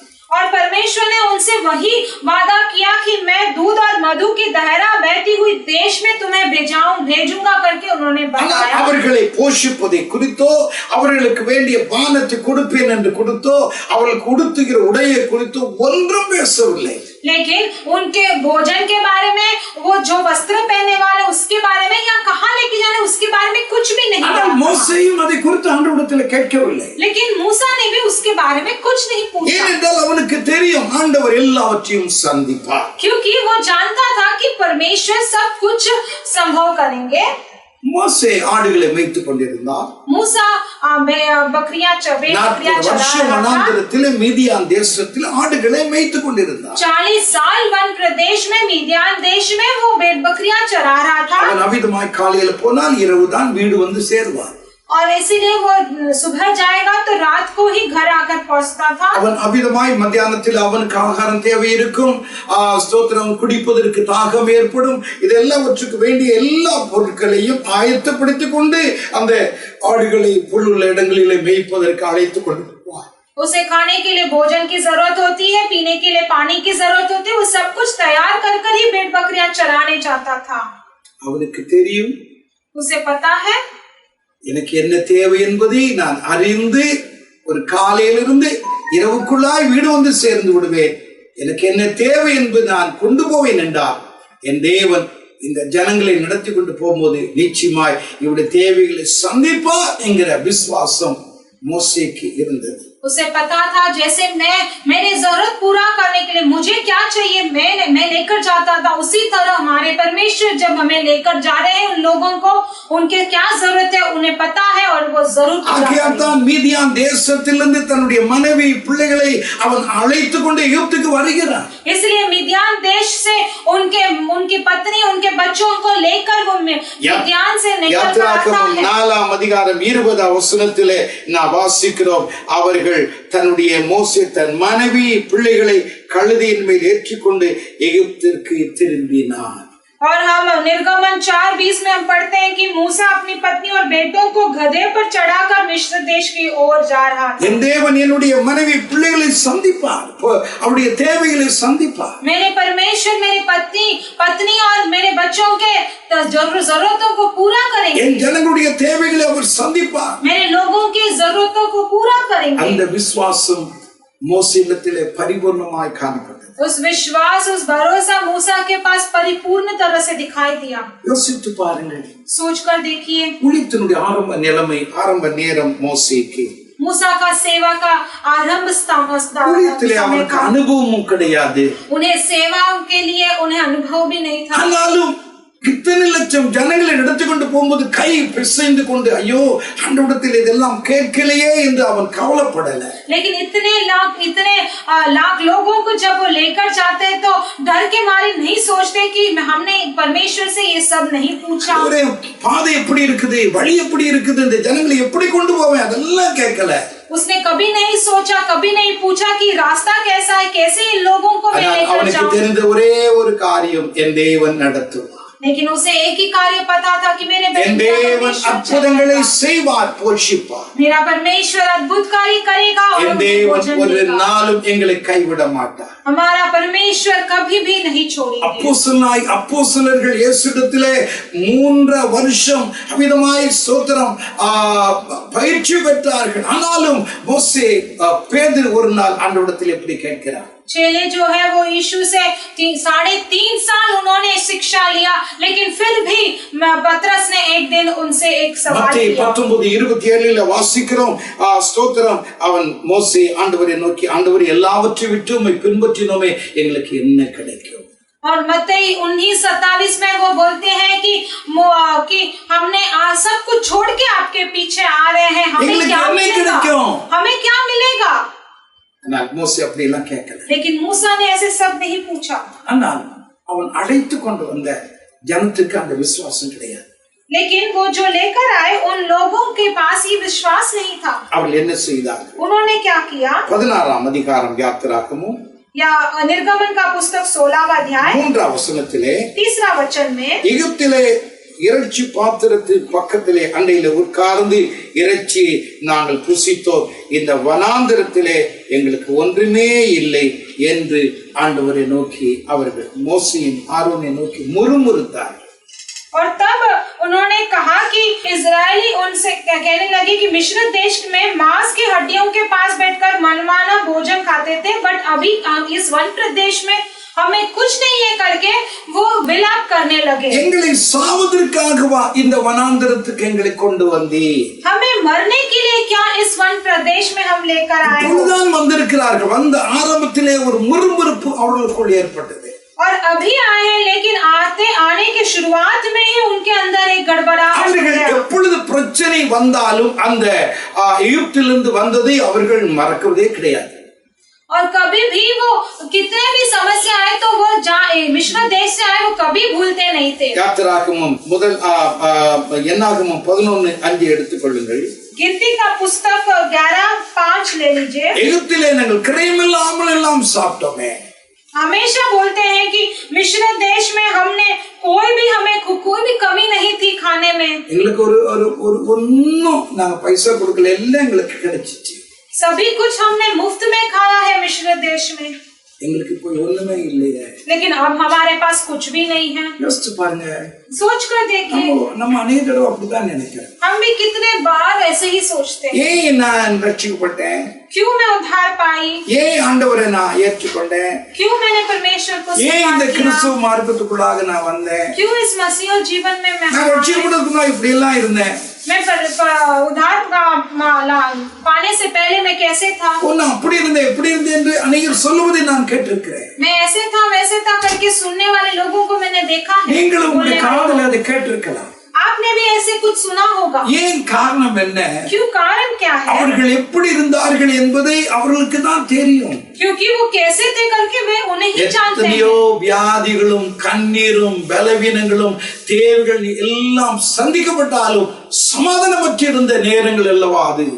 कितने बीमारी कमजोरी कितनी जरूरत सब में से छुटकारा मिला तो भी उन्हें समाधान नहीं था। இயேசுவை அவர்கள் ஏற்றுக்கொண்டார்கள். और उसी परिस्थिति में उन्होंने परमेश्वर को स्वीकार किया। இஸ்ரவேல் ஜனங்களை கவனித்து பாருங்கள். முதலாம் அதிகாரம் யாத்திராகமம் 14 வசனத்திலே அவருடைய ஜீவன் அவர்களுக்கு கசப்பாய் இருந்தது. और पहला निर्गमन 14 में आप पढ़ के देखिए कि उनका जीवन वो जो बहुत खराब वो इजराइल लोग बोलते थे क्यों हमें जीना है? எங்களுடைய வாழ்க்கையிலே அவிதமான என்ன நோக்கம் இருக்கிறது, ஏன் நாங்கள் ஜீவிக்கணும் என்று அப்படிப்பட்ட நிலைமையிலே தாமே அவர்கள் ஆண்டவரை ஏற்றுக்கொண்டு விசுவாசித்தார். इजराइल लोग बोलते थे कि हमारा जीवन में क्या लाभ है हम जीने का। ऐसे एक परिस्थिति में उन्होंने परमेश्वर को स्वीकार किया। இந்த காலையில நம்ம எப்படி இருக்கிறோம்? इस सुबह के समय पर हम कैसे हैं? என்னை கேட்டுக்கொண்டிருக்கிறார் ஞானமே. सुनने वाले मेरे प्रिय लोगों, இந்த இஸ்ரவேல் மக்களை போல இன்னைக்கு அநேகர் இருக்கிறோம் அல்லவா? आज भी इस इजराइल लोगों की तरह हम अनेक लोग हैं। கஷ்டம் வந்தா பழைய நிலைமையை நம்ம நினைக்கிறோம். हमें कष्ट आया तो पिछले दिनों के समय को हम याद करते हैं। இந்த முறுமுறுப்பு நம்முடைய வாழ்க்கையில இருக்கிற வரைக்கும் கர்த்தர் நம்முடைய வாழ்க்கையில ஒரு நன்மையும் செய்யவே முடியாது. ऐसे बड़ हमारे जीवन में अगर होगा तो परमेश्वर हमारे जीवन में कोई भी भलाई काम नहीं करेगा। பரிசுத்தவான்களை கவனித்து பாருங்க. पवित्र लोगों को ध्यान दीजिए। தேவன் ஆபிரகாமை தேவன் அழைத்தார். परमेश्वर ने अब्राहम को बुलाया। ஆதியாகமம் 12 அதிகாரம் 1 வசனத்திலே நான் காண்பிக்கும் தேசத்துக்கு புறப்பட்டு போ என்று கர்த்தர் சொன்னார். उत्पत्ति 12:1 में हम पढ़ते हैं मैं जो दिखाता हूँ उस देश की ओर जा करके परमेश्वर कहते हैं। அந்த கானானை போய் அவன் அடைந்தான். उस कनान देश में जाकर पहुंचा। உடனே அவனை ஒரு பெரிய ஐஸ்வர்யவானாக மாறவில்லை. उस तुरंत वो बड़ा अमीर नहीं बना। ஒரு பெரிய ஒரு பணக்காரனாக ஒரு பெரிய ஸ்தோத்திரம் ஒரு ஆசை நிறைந்தவனாக ஆண்டவராய் கர்த்தர் மாற்றவில்லை. और तुरंत उसे धन दौलत से ऐश्वर्य नहीं बनाया। அவருக்கு என்ன ஏற்பட்டது? முதலாவது ஆண்டவர் ஒரு டெஸ்ட் கானாவிலே வைத்தார். என்னது? அந்த தேசத்திலே பஞ்சம் உண்டானது. और उसी समय पर उसे पहली बार उसे एक परीक्षा रखा गया। वहां पर देश में अकाल आ गया। ஆதியாகமம் 12:10 நான் வாசிக்கிறோம். கானான் தேசத்திலே பஞ்சம் உண்டாயிருந்தது. கர்த்தர் அதை அனுப்பினார். पर में हम उत्पत्ति 12:10 में हम पढ़ते हैं कि उस देश में अकाल पड़ा क्योंकि परमेश्वर ने वो भेजा। கானானுக்கு போய் சேர்ந்த உடனே எல்லாம் அவனுக்கு கிடைத்து விடவில்லை. वो अब्राहम जो है वो कनान देश में पहुंचते उसे सब कुछ नहीं मिला। இந்த அனுபவத்துக்குள்ளாக நீ வரும் பொழுது நீ உன்னுடைய மைண்ட் எப்படி இருக்கிறது? इस अनुभव के अंदर आते तेरा दिमाग कैसा चलता है? நம்முடைய சிந்தனை நம்முடைய எண்ணங்களை கர்த்தர் கவனிக்க முடியாது. சோதனைகளை கர்த்தர் வரவிடுகிறார். तेरा सोच तेरा दिमाग के अंदर किस तरह तेरा सोच होता है योजना है करके परमेश्वर ये परीक्षा से गुजरने இஸ்ரவேல் ஜனங்களை எகிப்திலே கொண்டு வரும் பொழுது அவருடைய மைண்ட்ல என்ன இருக்கிறது என்பதை அறியும்படியாய் கர்த்தர் அந்த வனாந்திரத்தில் அவர்களை நடத்த ஆரம்பித்தார். इस्राएल लोगों को जब परमेश्वर मिस्र से बाहर लेकर आते हैं उनके दिमाग में क्या चल रहा है करके देखने के लिए वो वन प्रदेश में लेकर जाते हैं। உபாகமம் 8:2 வாசித்தால் உங்களுடைய மனதில் உள்ளதை நீங்கள் அறியும்படிக்கு என்று ஆண்டவர் சொல்லுவார். और व्यवस्था विवरण 8:2 में जब हम पढ़ के देखेंगे तो तुम्हारे जो हृदय में है उसी के हिसाब से मैं देखता हूँ करके परमेश्वर என்னை கேட்டுக்கொண்டிருக்கிற அருமையானவர்களே, मुझे सुनने वाले मेरे प्रिय लोगों, கர்த்தர் நம்மை அவிதமாய் நம்மை நடத்தி கொண்டு வரும் பொழுது நம்முடைய ஆண்டவராகிய கர்த்தர் நம்முடைய ஜீவிதத்தில நம்முடைய மைண்ட்ல என்ன இருக்கிறது என்பதை கர்த்தர் கவனிக்கும்படியாய் கர்த்தர் சில தேவைகளை நமக்கு முன்பாக வைக்கிறார். और जब परमेश्वर हमें चलाते आते हैं परमेश्वर हमें परीक्षा करने के लिए हमारे दिमाग में क्या चल रहा है देखने के लिए हमें कुछ परीक्षा से பிள்ளைகள் எப்படி இருக்கிறார்கள், என்னை நேசிக்கிறார்களா, என்னை தேடுகிறார்களா, என் மேலே அந்த வைராக்கியம் அவர்களுக்கு இருக்கிறதா என்பதை கவனிக்கும்படியாய் தேவன் சில நேரங்களிலே நம்முடைய தேவைகளை சற்று தூரமாகவே கர்த்தர் வைத்து விடுவார். परमेश्वर ये हमें देखना चाहते हैं कि क्या मेरे बच्चे मेरी बात सुन रहे हैं, मेरे और ध्यान दे रहे हैं, मुझे प्रेम और कर रहे हैं क्या करके वो इस परीक्षा से गुजरने के लिए हमारे जरूरतों को தேவன் எகிப்திலிருந்து நடத்தி கொண்டு வெளியே கொண்டு வந்தவர் நடத்துவது அவருடைய சித்தம், அவருடைய வேலை அது. और जब परमेश्वर मिस्र देश से इस्राएल लोगों को बाहर लेकर आते तो उनका चलाना உங்களை ரட்சித்தது, உங்களை தெரிந்தெடுத்தது உங்களை நடத்துவதற்காக. உங்களுடைய என்ன தேவை என்பது அவருக்கு தெரியும். आपको बुलाया है, आपको उधार दिया है तो आपको चलाने के लिए आपका क्या जरूरत है वो जानते हैं। முறுமுறுப்பதற்காக, बड़बड़ करने के लिए नहीं। அது உங்களுடைய வாழ்க்கையில் ஒரு நாள் நன்மையை கொண்டு வராது. वो आपके जीवन में कभी भी भलाई नहीं लेकर அவிசுவாசம் ஒரு நாள் உங்களுடைய வாழ்க்கையில நன்மையை கொண்டு வராது. अविश्वास कभी भी आपके जीवन में भलाई नहीं लेकर आएगा। பைபிள் சொல்கிறது, शास्त्र ऐसे ही कहता है। யாத்திராகமம் 16:10 அவர்கள் திரும்பி பார்க்கையில் கர்த்தருடைய மகிமை மேகத்திலே காணப்பட்டது.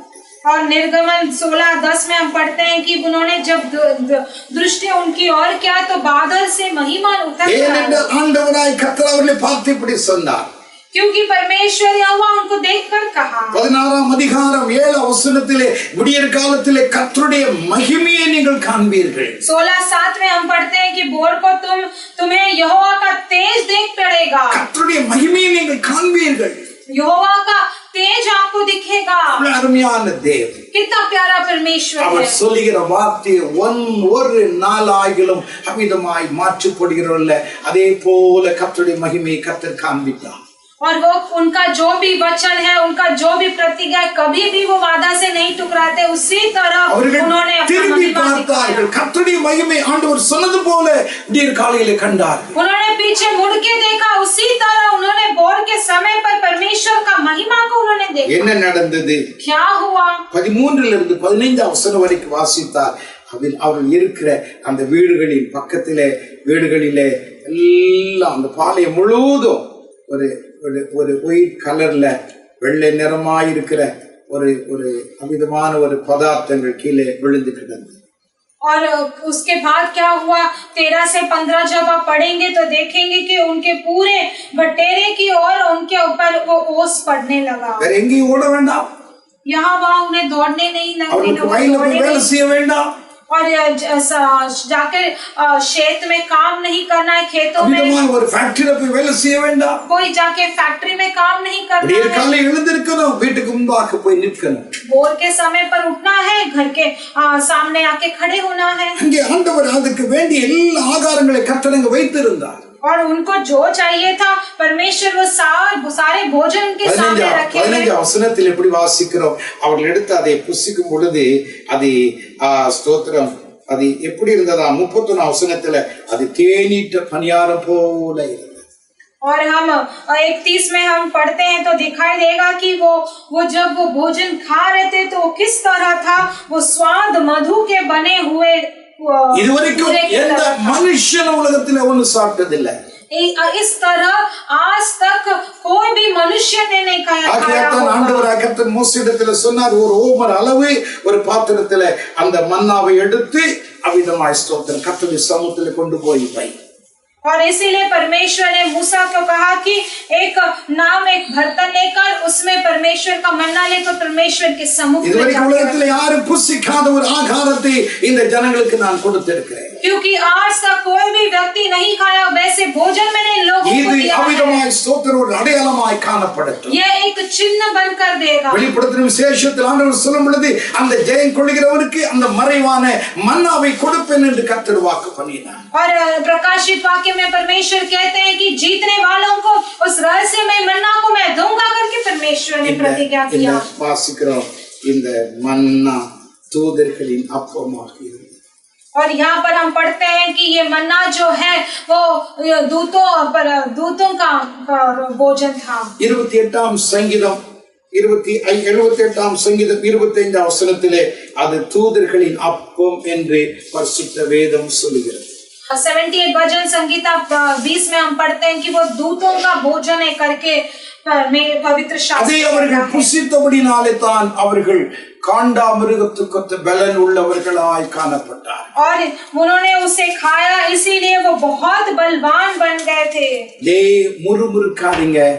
முறுமுறுக்காதே, கர்த்தர் உங்களுடைய தேவைகளை அறிந்தவர். நீங்கள் விசுவாசிக்கும் பொழுது கட்டாயம் தருவார். कभी भी बड़बड़ ना करना। परमेश्वर जो आपकी जरूरतों को जानते हैं हमेशा जरूर आपके विश्वास के अनुसार आपको देंगे। கர்த்தரை முழுமையாய் விசுவாசி. पूरी तरह से परमेश्वर का विश्वास कीजिए। கர்த்தரை விசுவாசி. कमजोरी हो या परमेश्वर का विश्वास कीजिए। அவ்விதமாய் ஆண்டவரே எனக்கு ஒரு அற்புதத்தை செய்யுங்க என்று விசுவாசிங்க. परमेश्वर मुझे एक अद्भुत कार्य कीजिए करके विश्वास कीजिए। தம்முடைய மகிமையினால் உங்களை நிரப்புவார், தேவைகளை சந்திப்பார். परमेश्वर अपने महिमा से आपको भरेंगे, जरूरतों को पूरा करेंगे। இறங்கி வந்தது அவருடைய தேவைகளை கொண்டு வந்தது. जैसा वो महिमा उतर कर आया वो उनके जरूरतों को भी लेकर आया। दूसरी बात, லேவியராகமத்தின் புஸ்தகம் 9ஆம் அதிகாரம், लेवियों का पुस्तक 9वां अध्याय 23-24 வசனத்தை நான் வாசிக்கிறேன், கவனியுங்கள். 23-24 में पढ़ता हूँ, ध्यान। தேவனுடைய மகிமை இறங்கி வரும்போது மாம்ச சுபாவங்கள் சுட்டெரிக்கப்படும். நான் வாசிக்கிறேன். பின்பு மோசேயும் ஆரோனும் ஆசீர்வாத கூடாரத்துக்குள் பிரவேசித்து வெளியே வந்து ஜனங்களை ஆசீர்வதித்தார்கள். அப்பொழுது கர்த்தருடைய மகிமை சகல ஜனங்களுக்கும் காணப்பட்டது. அன்றியும் கர்த்தருடைய சந்நிதியிலிருந்து அக்கினி புறப்பட்டு பலிபீடத்தின் மீது இருந்ததான சர்வாங்க தகன பலியையும் கொழுப்பையும் எரித்து விட்டது. ஜனங்கள் எல்லாரும் அதை கண்டபோது ஆர்ப்பரித்து முகம் குப்புற விழுந்தார்கள். तब मूसा और हारून मिलाप वाले तंबू में गए और निकलकर लोगों को आशीर्वाद दिया। तब यहोवा का तेज सारी जनता को दिखाई दिया और यहोवा के सामने के आग निकलकर चर्बी सहित होमी बलि के वेदी पर भस्म कर दिया। इसे देखकर जनता जय जयकार का नारा मारा और अपने मुंह के बल गिरकर दंडवंद करे। இங்கே தேவனுடைய மகிமை ஏன் இறங்கி வந்தது? क्या यहाँ पर परमेश्वर का महिमा क्यों பார்த்தோம்? அவருடைய தேவைகளை சந்திப்பதற்காக தேவ மகிமை இறங்கினது. पहली बात हमने देखा परमेश्वर उनके जरूरत पूरा करने के लिए उनका महिमा उतर आया। இங்கே தேவ மகிமை இறங்கினதற்கு காரணம் அவருடைய மாம்ச சுபாவங்கள், அவருடைய கோபங்கள், அவருடைய ஸ்தோத்திரம் முறுமுறுப்பு எல்லாவற்றையும் சுட்டெரிக்க வேண்டும். அவர்களை ஒரு பரிசுத்தமுள்ள ஜனமாக மாற்ற வேண்டும். और यहाँ पर उनका महिमा उतर कर आया ताकि उनका मानसिकता, उनके मानसिक जो भी उनका स्वभाव है, उनके सारे पापों को पवित्र करने के लिए यहाँ पर परमेश्वर का महिमा उतर कर आया। ஆகையால் தான் இங்கே வேதம் சொல்கிறது கர்த்தருடைய மகிமை சகல ஜனங்களுக்கும் காணப்பட்டது.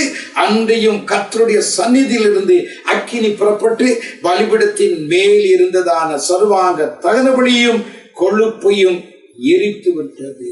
और इसलिए हम यहाँ पर देखते हैं कि परमेश्वर का महिमा उतर कर आया और वहां के यहोवा के सामने से आग निकलकर चर्बी सहित होमी बलि को वेदी पर भस्म कर दिया। தேவனுடைய ஆசீர்வாதம் ஆசாரியர்கள் மோசேயும் ஆரோனும் ஆசரிப்பு கூடாரத்துக்குள் பிரவேசித்து விட்டு வெளியே வந்து தங்களுடைய கைகளை உயர்த்தி தங்களுடைய ஜனங்களை ஆசீர்வதித்தார்। और याजक लोग मूसा और आरोन अपने तंबू से बाहर आकर अपने हाथ उठाकर सारे लोगों को आशीर्वाद किया। அப்படி ஆசீர்வதித்து அவர்கள் கொஞ்ச நேரத்தில் அடுத்த செகண்ட்ல கர்த்தருடைய மகிமை சகல ஜனங்களுக்கும் காணப்பட்டது। जैसे वो आशीर्वाद किए उसी क्षण परमेश्वर का तेज जो है सब लोगों को दिखाई दिया।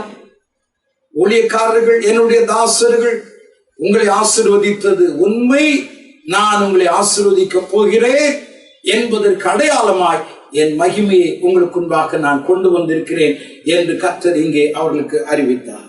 और इन लोगों ने मेरे परमेश्वर के दास ने इन आशीर्वाद किया वो सच है करके बताने के लिए एक चिन्ह के रूप में वो परमेश्वर का महिमा उस समय पर उस जगह पर இந்த ஆசீர்வாதம் அவிதமாய் உங்களுடைய வாழ்க்கையில தொடர்ந்து காணப்பட வேண்டும் என்றால் உங்களுடைய மாம்சமான சுபாவங்கள் எல்லாம் சுட்டெரிக்கப்பட வேண்டும்। ஆகையால் என்னுடைய மகிமையை காலையிலே நான் உங்களுக்கு முன்பாய் நான் இறங்கி காண்பித்தேன் என்று ஆண்டவர் பேசினார்। और अगर ये महिमा का तेज आप में उतर कर सच होना है तो आपके सारे पाप आपके सारे स्वभाव दूर होकर पवित्र होना है करके परमेश्वर தேவன் நம்மை ஆசீர்வதிக்கணும்னு விரும்புகிறார்। அந்த ஆசீர்வாதம் நிலைத்து நிற்கணும், ஆண்டவருடைய மகிமையை காணணும், அந்த மகிமைக்குரிய பிள்ளைகளாக நான் வாழணும்। அப்படி என்றால் நம்முடைய சுபாவங்கள் எல்லாம் சுட்டரிக்கப்படணும்னு கர்த்தர் நினைக்கிறார்। परमेश्वर हमें आशीर्वाद करना चाहते हैं, हमें महिमा के बच्चे बनाने चाहते हैं, इसीलिए हमारे सारे स्वभावों को भस्म करना चाहते हैं। 2 கொரிந்தியர் 5:17 வாசிக்கிறோம், ஒருவன் கிறிஸ்துவுக்குள் இருந்தால் புது சிருஷ்டியாய் இருக்கிறான், பழையவைகள் ஒழிந்து போயின, எல்லாம் புதிதாக்கப்பட்டது। 2 कोरिन्थियर 5:15 में हम पढ़ते हैं कि अगर एक सृष्टि है तो वो नया जीवन पाता है, तो वो मसीह में है, जूना सब कुछ भस्म हो जाता है। நம்முடைய சுபாவங்கள் சுட்டரிக்கப்பட வேண்டும்। हमारे सारे स्वभाव, मानसिक स्वभाव सब भस्म हो जाते ஒரு हैं। கிறிஸ்தவர் ரட்சிக்கப்பட்டவர்தான் அவர் ஒரு பெரிய ஒரு ஐஸ்வர்யவான், ஒரு நல்ல அந்தஸ்திலே இருக்கிறவர்। एक मसीह का व्यक्ति जो बड़ा एक धनवान है, वो बहुत अमीर था। தன்னுடைய வெளியேறப்பட்ட ஒரு கார்ல ஏர்போர்ட்ல ஒருவரை அமிதமாய் மீட் பண்ணுவதற்காக காரை ஓட்டி கொண்டு சென்றவர், அந்த கார் அந்த நிற்கக்கூடாத இடத்திலே அந்த காரை அவர் நிறுத்தினார்। और बड़ा एक शौकीन कार में वो लेकर गए और जहां एयरपोर्ट जा रहे थे और जहां पर नहीं पार्किंग करना था वहीं पर उनका गाड़ी को रुकाया। नो पार्किंग என்று சொல்லக்கூடிய அந்த இடத்திலே அவர் தன்னுடைய காரை அவர் நிறுத்தினார்। नो पार्किंग के नामक वहां पर ही अपना गाड़ी को उन्होंने रुकाया। அப்பொழுது ஸ்தோத்திரம், அங்க இருக்கிற காவலாளி வேகமாக ஓடி வந்தார்। तो वहां का चौकीदार भाग कर आया। ஐயா, தயவு செய்து இந்த காரை இந்த இடத்திலிருந்து எடுத்து விடுங்கள், ये कार को कृपा करके ये कार को वहां से निकाल दीजिए। அது இல்லைன்னா அந்த காரை நாங்க எடுத்துட்டு போய் எந்த இடத்துல வைக்கணுமோ அங்க வைப்போம், உங்களுக்கு 2வது ஃபைனும் நாங்க போடுவோம்। वरना हम जो कार को जहां पर रखना है वहां पर लेकर जाके रखेंगे और आपको दंड भी भरना पड़ेगा। இவ்வளவுதான்। இவ்வளவு சொன்ன உடனே அந்த கிறிஸ்தவருக்கு அப்படியே கோபம் கொத்திட்டு வந்துருச்சு। और वो मसीहा का जो व्यक्ति है उसे बहुत गुस्सा हो गया। ऐसी जैसे इतना कहते ही என்னை யாருன்னு நினைச்சிருக்கிறேன், उसने कहा कि तुझे पता है कि मैं कौन हूँ, நான் பாரு உன்னை என்ன செய்ய போயிறேன் பாரு, मैं तुझे क्या करने वाला हूँ देखना। நான் எவ்வளவு என்னுடைய ஸ்டேட்டஸ் தெரியுமா உனக்கு, मेरा स्टेटस मेरा कितना अमीर हूँ तुझे पता है क्या? ஜனங்கள் எல்லாம் கூட்டிட்டாங்க। सारे लोग वहाँ पर इकट्ठा हो गए। அந்த காவலாளி அப்படியே நின்று கொண்டு இருக்கிறார்। वो चौकीदार बहुत वहाँ पर खड़ा था। கடைசியாக ஜனங்கள் எல்லாரும் அவரை சொல்ல அவர் அந்த காரை எடுத்துக்கொண்டு போய் வேற எங்கேயோ அவர் வைத்து விட்டார்। फिर बाद में जब सारे लोग कुछ बोलने लगे तब वो कार उधर से அதனால அந்த இடத்திலே அதிகமா ஒரு 1/2 மணி நேரத்துக்கு அதிகமாய் டிராபிக் ஜாம் ஆனது போல ஆகிவிட்டது। इसीलिए उस जगह पर आधा घंटा से भी ज्यादा ट्रैफिक जाम हो गया था। அந்த காரை நிறுத்தின பிற்பாடு அந்த கிறிஸ்தவருடைய உள்ளம் அப்படியே வாதித்தது, ஐயோ இப்படி நான் தப்பு பண்ணிட்டேன். और जैसे ही वो कार उधर रुकाया तो वो क्रिश्चियन वो व्यक्ति का मन बहुत दुख हो गया कि मैंने ऐसे मेरा ऐसा स्वभाव हो गया, நடந்திருக்க கூடாது, मुझे इस तरीके से उनसे बात नहीं करना चाहिए।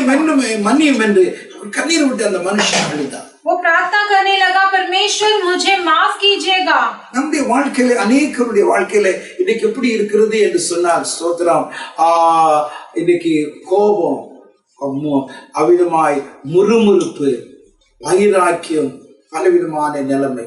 आज अनेक लोगों के जीवन में उनका जिंदगी कैसा है, गुस्सा और बड़बड़ और उनके बहुत क्रोध आने वाला। இதெல்லாம் நம்முடைய வாழ்க்கையை விட்டு ஒழியணும், அழியணும்.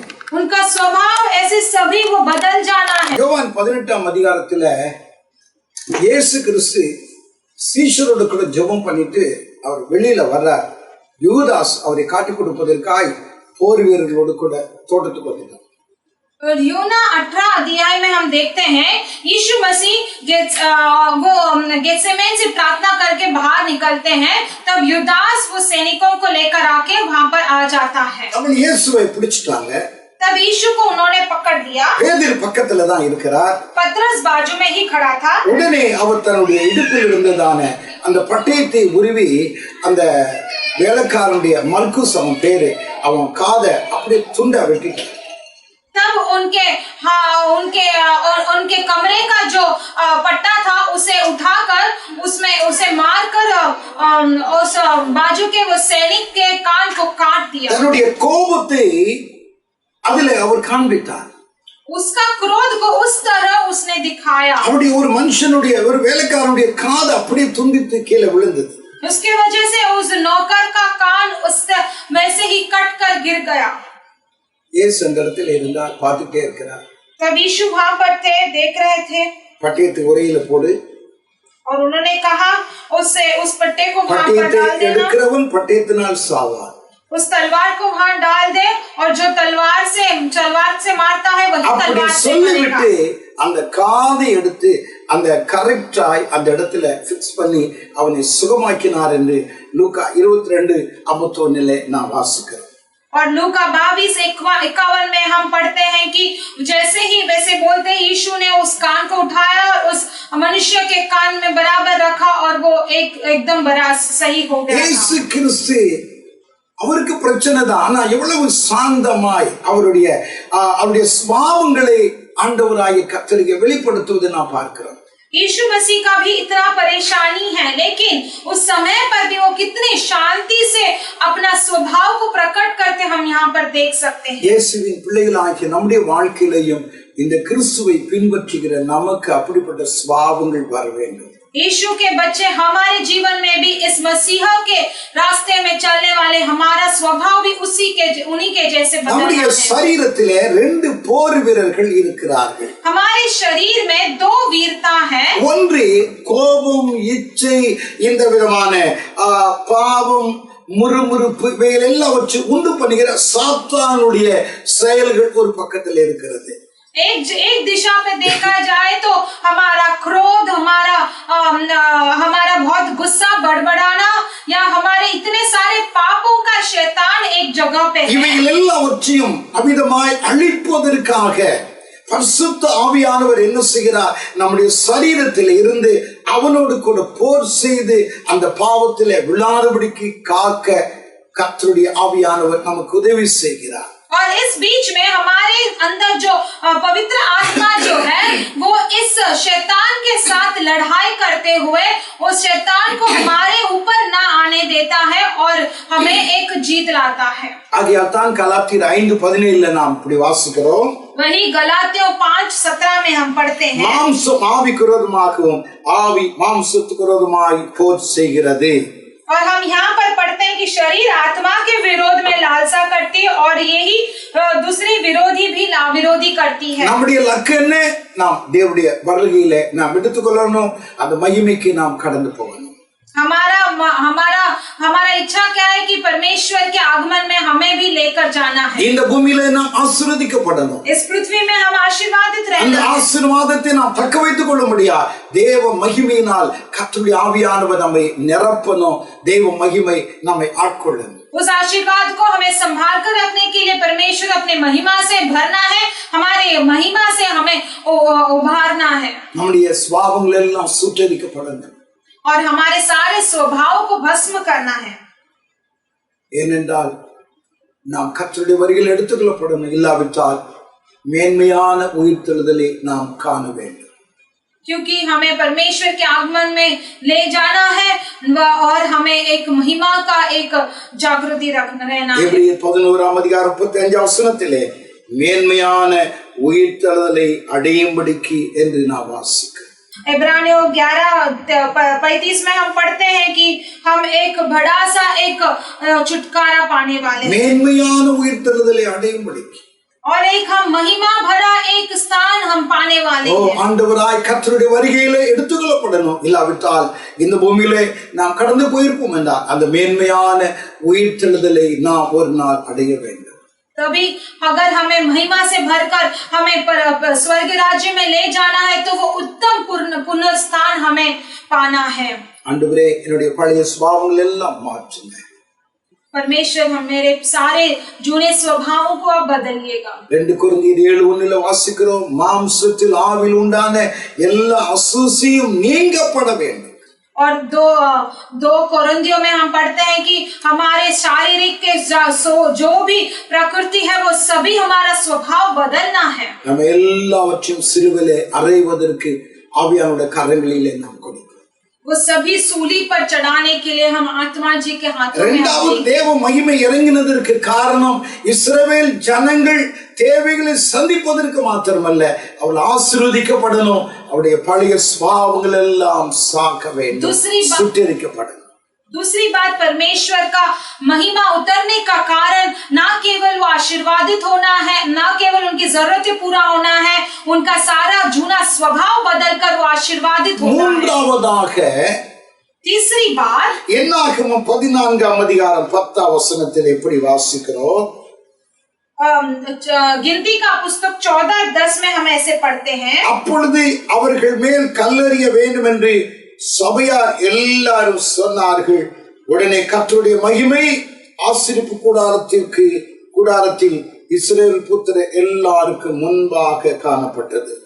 तब सारी मंडली चिल्ला उठी कि उनको पथरवाह करो। तब यहोवा का तेज सब इस्राएलियों पर प्रकाशमान हुआ। கர்த்தருடைய மகிமை ஆசரிப்பு கூடாரத்தில் இஸ்ரவேல் புத்திரர் எல்லாருக்கும் முன்பாக காணப்பட்டது.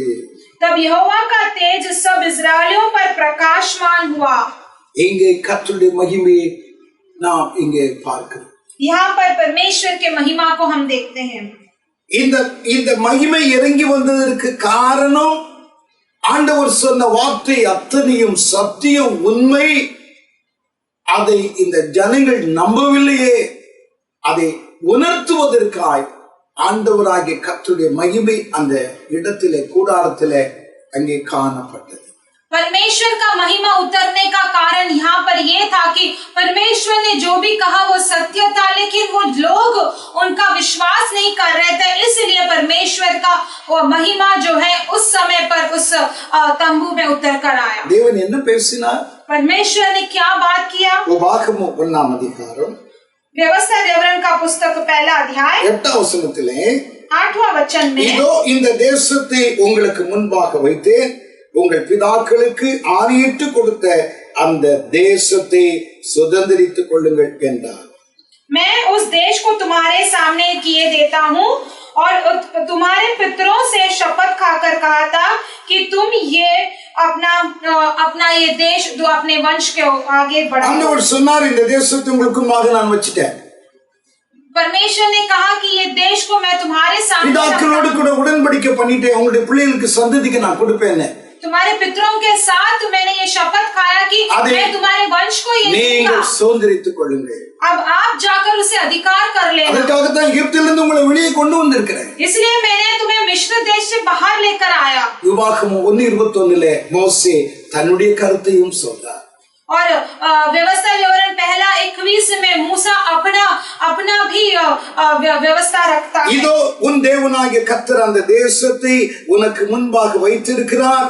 உங்கள் பிதாக்களுக்கு கர்த்தர் சொன்னபடியே நீங்கள் போய் அதை சுதந்தரித்துக் கொள்ளுங்கள், பயப்படாமலும் கலங்காமலும் இருங்கள் என்று மோசே சொன்னார். तब मूसा यहाँ पर कहते हैं कि देखो देश को तुम्हारे परमेश्वर ने तुम्हारे सामने रखा है, जैसे पितरों को तो उन्होंने शपथ दिया और जाकर उसे अधिकार कर लेना, डरो मत करके उन्हें कहा। ஆண்டவராய் கர்த்தர் சொன்ன அதே வார்த்தையை கன்ஃபார்ம் பண்ணும்படியாய் மோசே இஸ்ரவேல் ஜனங்களுக்கு அவர் சொல்றார், போய் நீங்கள் சுதந்தரித்துக் கொள்ளுங்கள். परमेश्वर यहोवा ने जो वादा किया था उसी वादे को यहाँ पर मूसा कहते हैं और उन्हें कंफर्म करते हैं कि जाकर आप इसे अधिकार தேவன் நமக்கு வாக்கு கொடுக்கலாம்.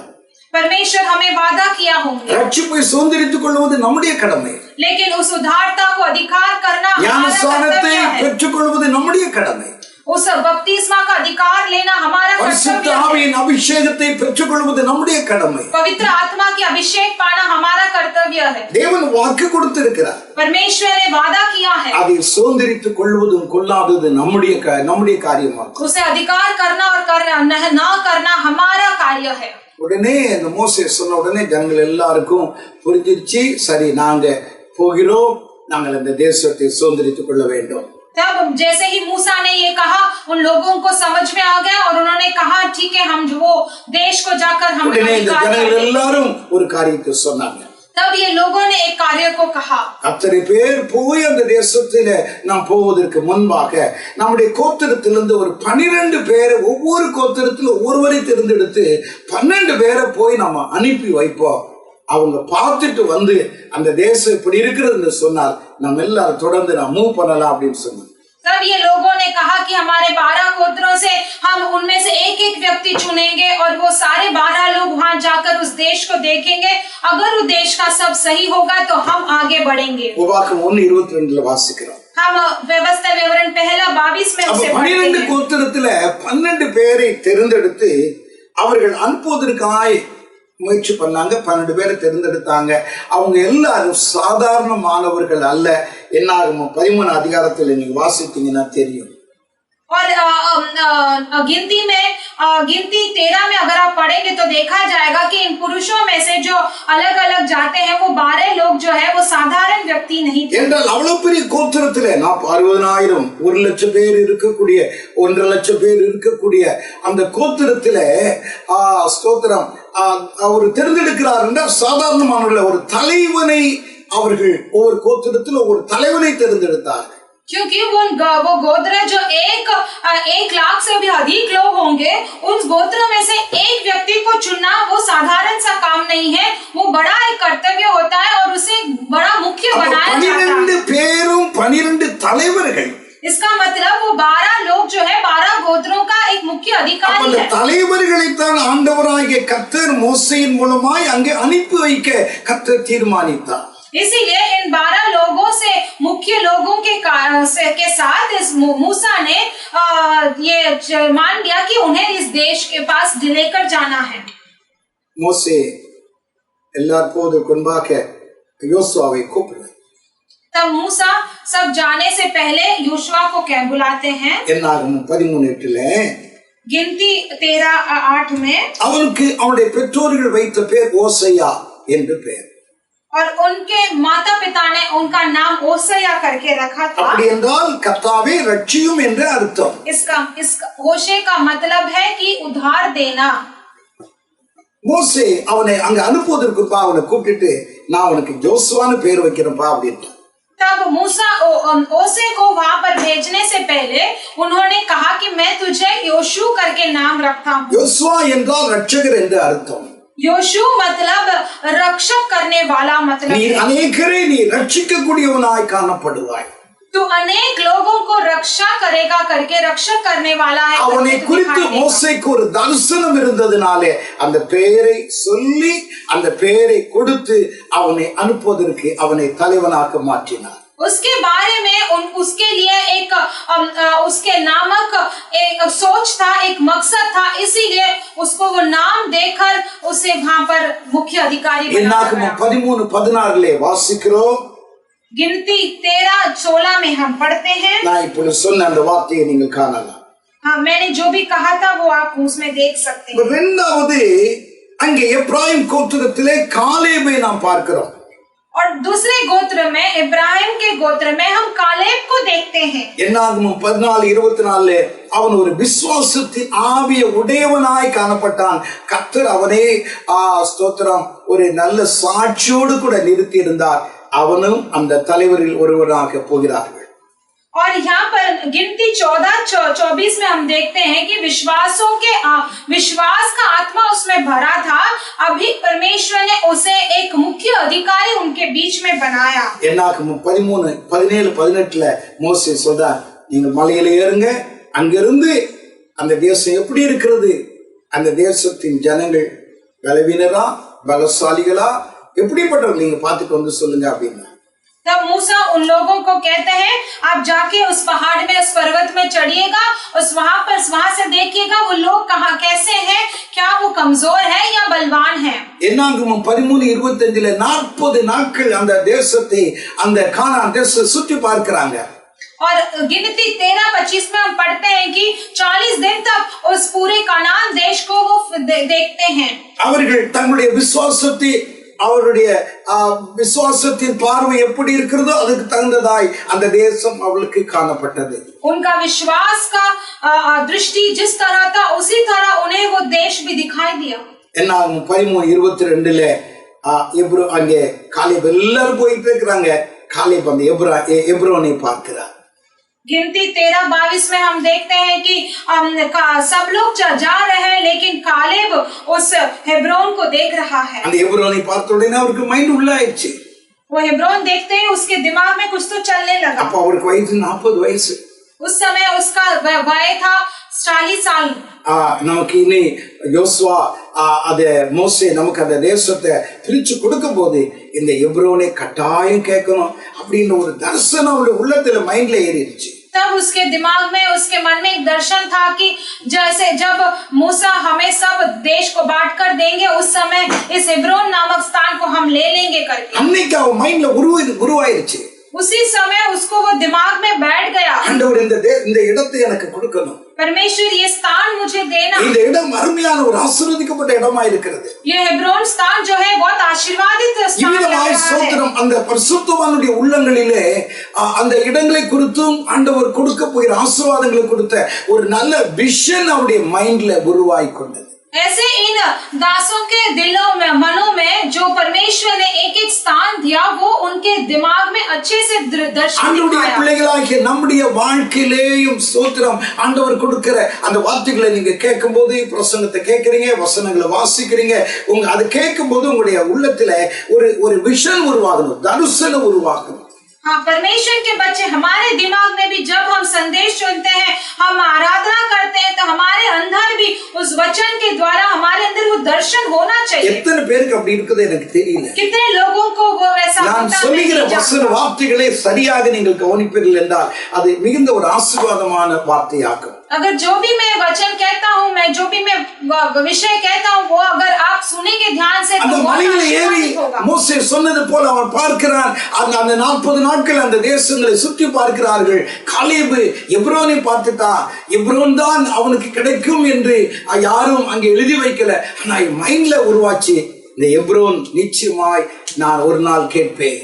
और मूसा ने उन लोगों को भेजा उस पर्वत से 40 दिन तक वहां पर देखते हैं।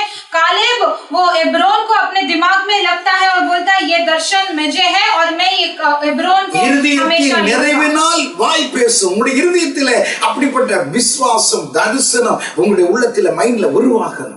आपका हृदय के परिपूर्णता से ही आपका दिमाग भी बात करेगा, इसीलिए आपके दिमाग में वो अच्छे से हृदय உள்ளங்களிலே அப்படிப்பட்ட விசுவாசம் ஒரு faith உங்களுடைய உள்ளத்திலே உருவாக்கி கொள்ளணும். ये जो भी सुन रहे नौजवान, आपके जीवन में वैसा एक विश्वास आपको घट कर रखना है. ஒரு மிஷனரியாய் வருகிறான், ஒரு ஊழியக்காரனாய் வருகிறான் என்று சொன்னால் அதை கேட்கும் பொழுதே அவருடைய மைண்ட்ல உருவாகணும், நான் ஒரு ஊழியக்காரனாய் வருவேன். अगर एक मिशनरी हो रहा है या परमेश्वर का दास बन रहा है, तो आपके अंदर एक दर्शन होना है कि நான் हाँ मैं परमेश्वर का எதிர்காலத்தில் दास ஒரு हूँ। நல்ல ஒரு வேத பண்டிதனாக நான் வருவேன். मैं भविष्य में एक अच्छा सेवा करूंगा நான் परमेश्वर ஒரு का। நாள் நன்கு ஜெபிக்கிற ஒரு வீரனாக நான் வருவேன். मैं एक दिन परमेश्वर के लिए मैं अच्छा प्रार्थना करने वाला யார் वीर बनूंगा। தலைவர்களை யார் உருவாக்கவும் முடியாது.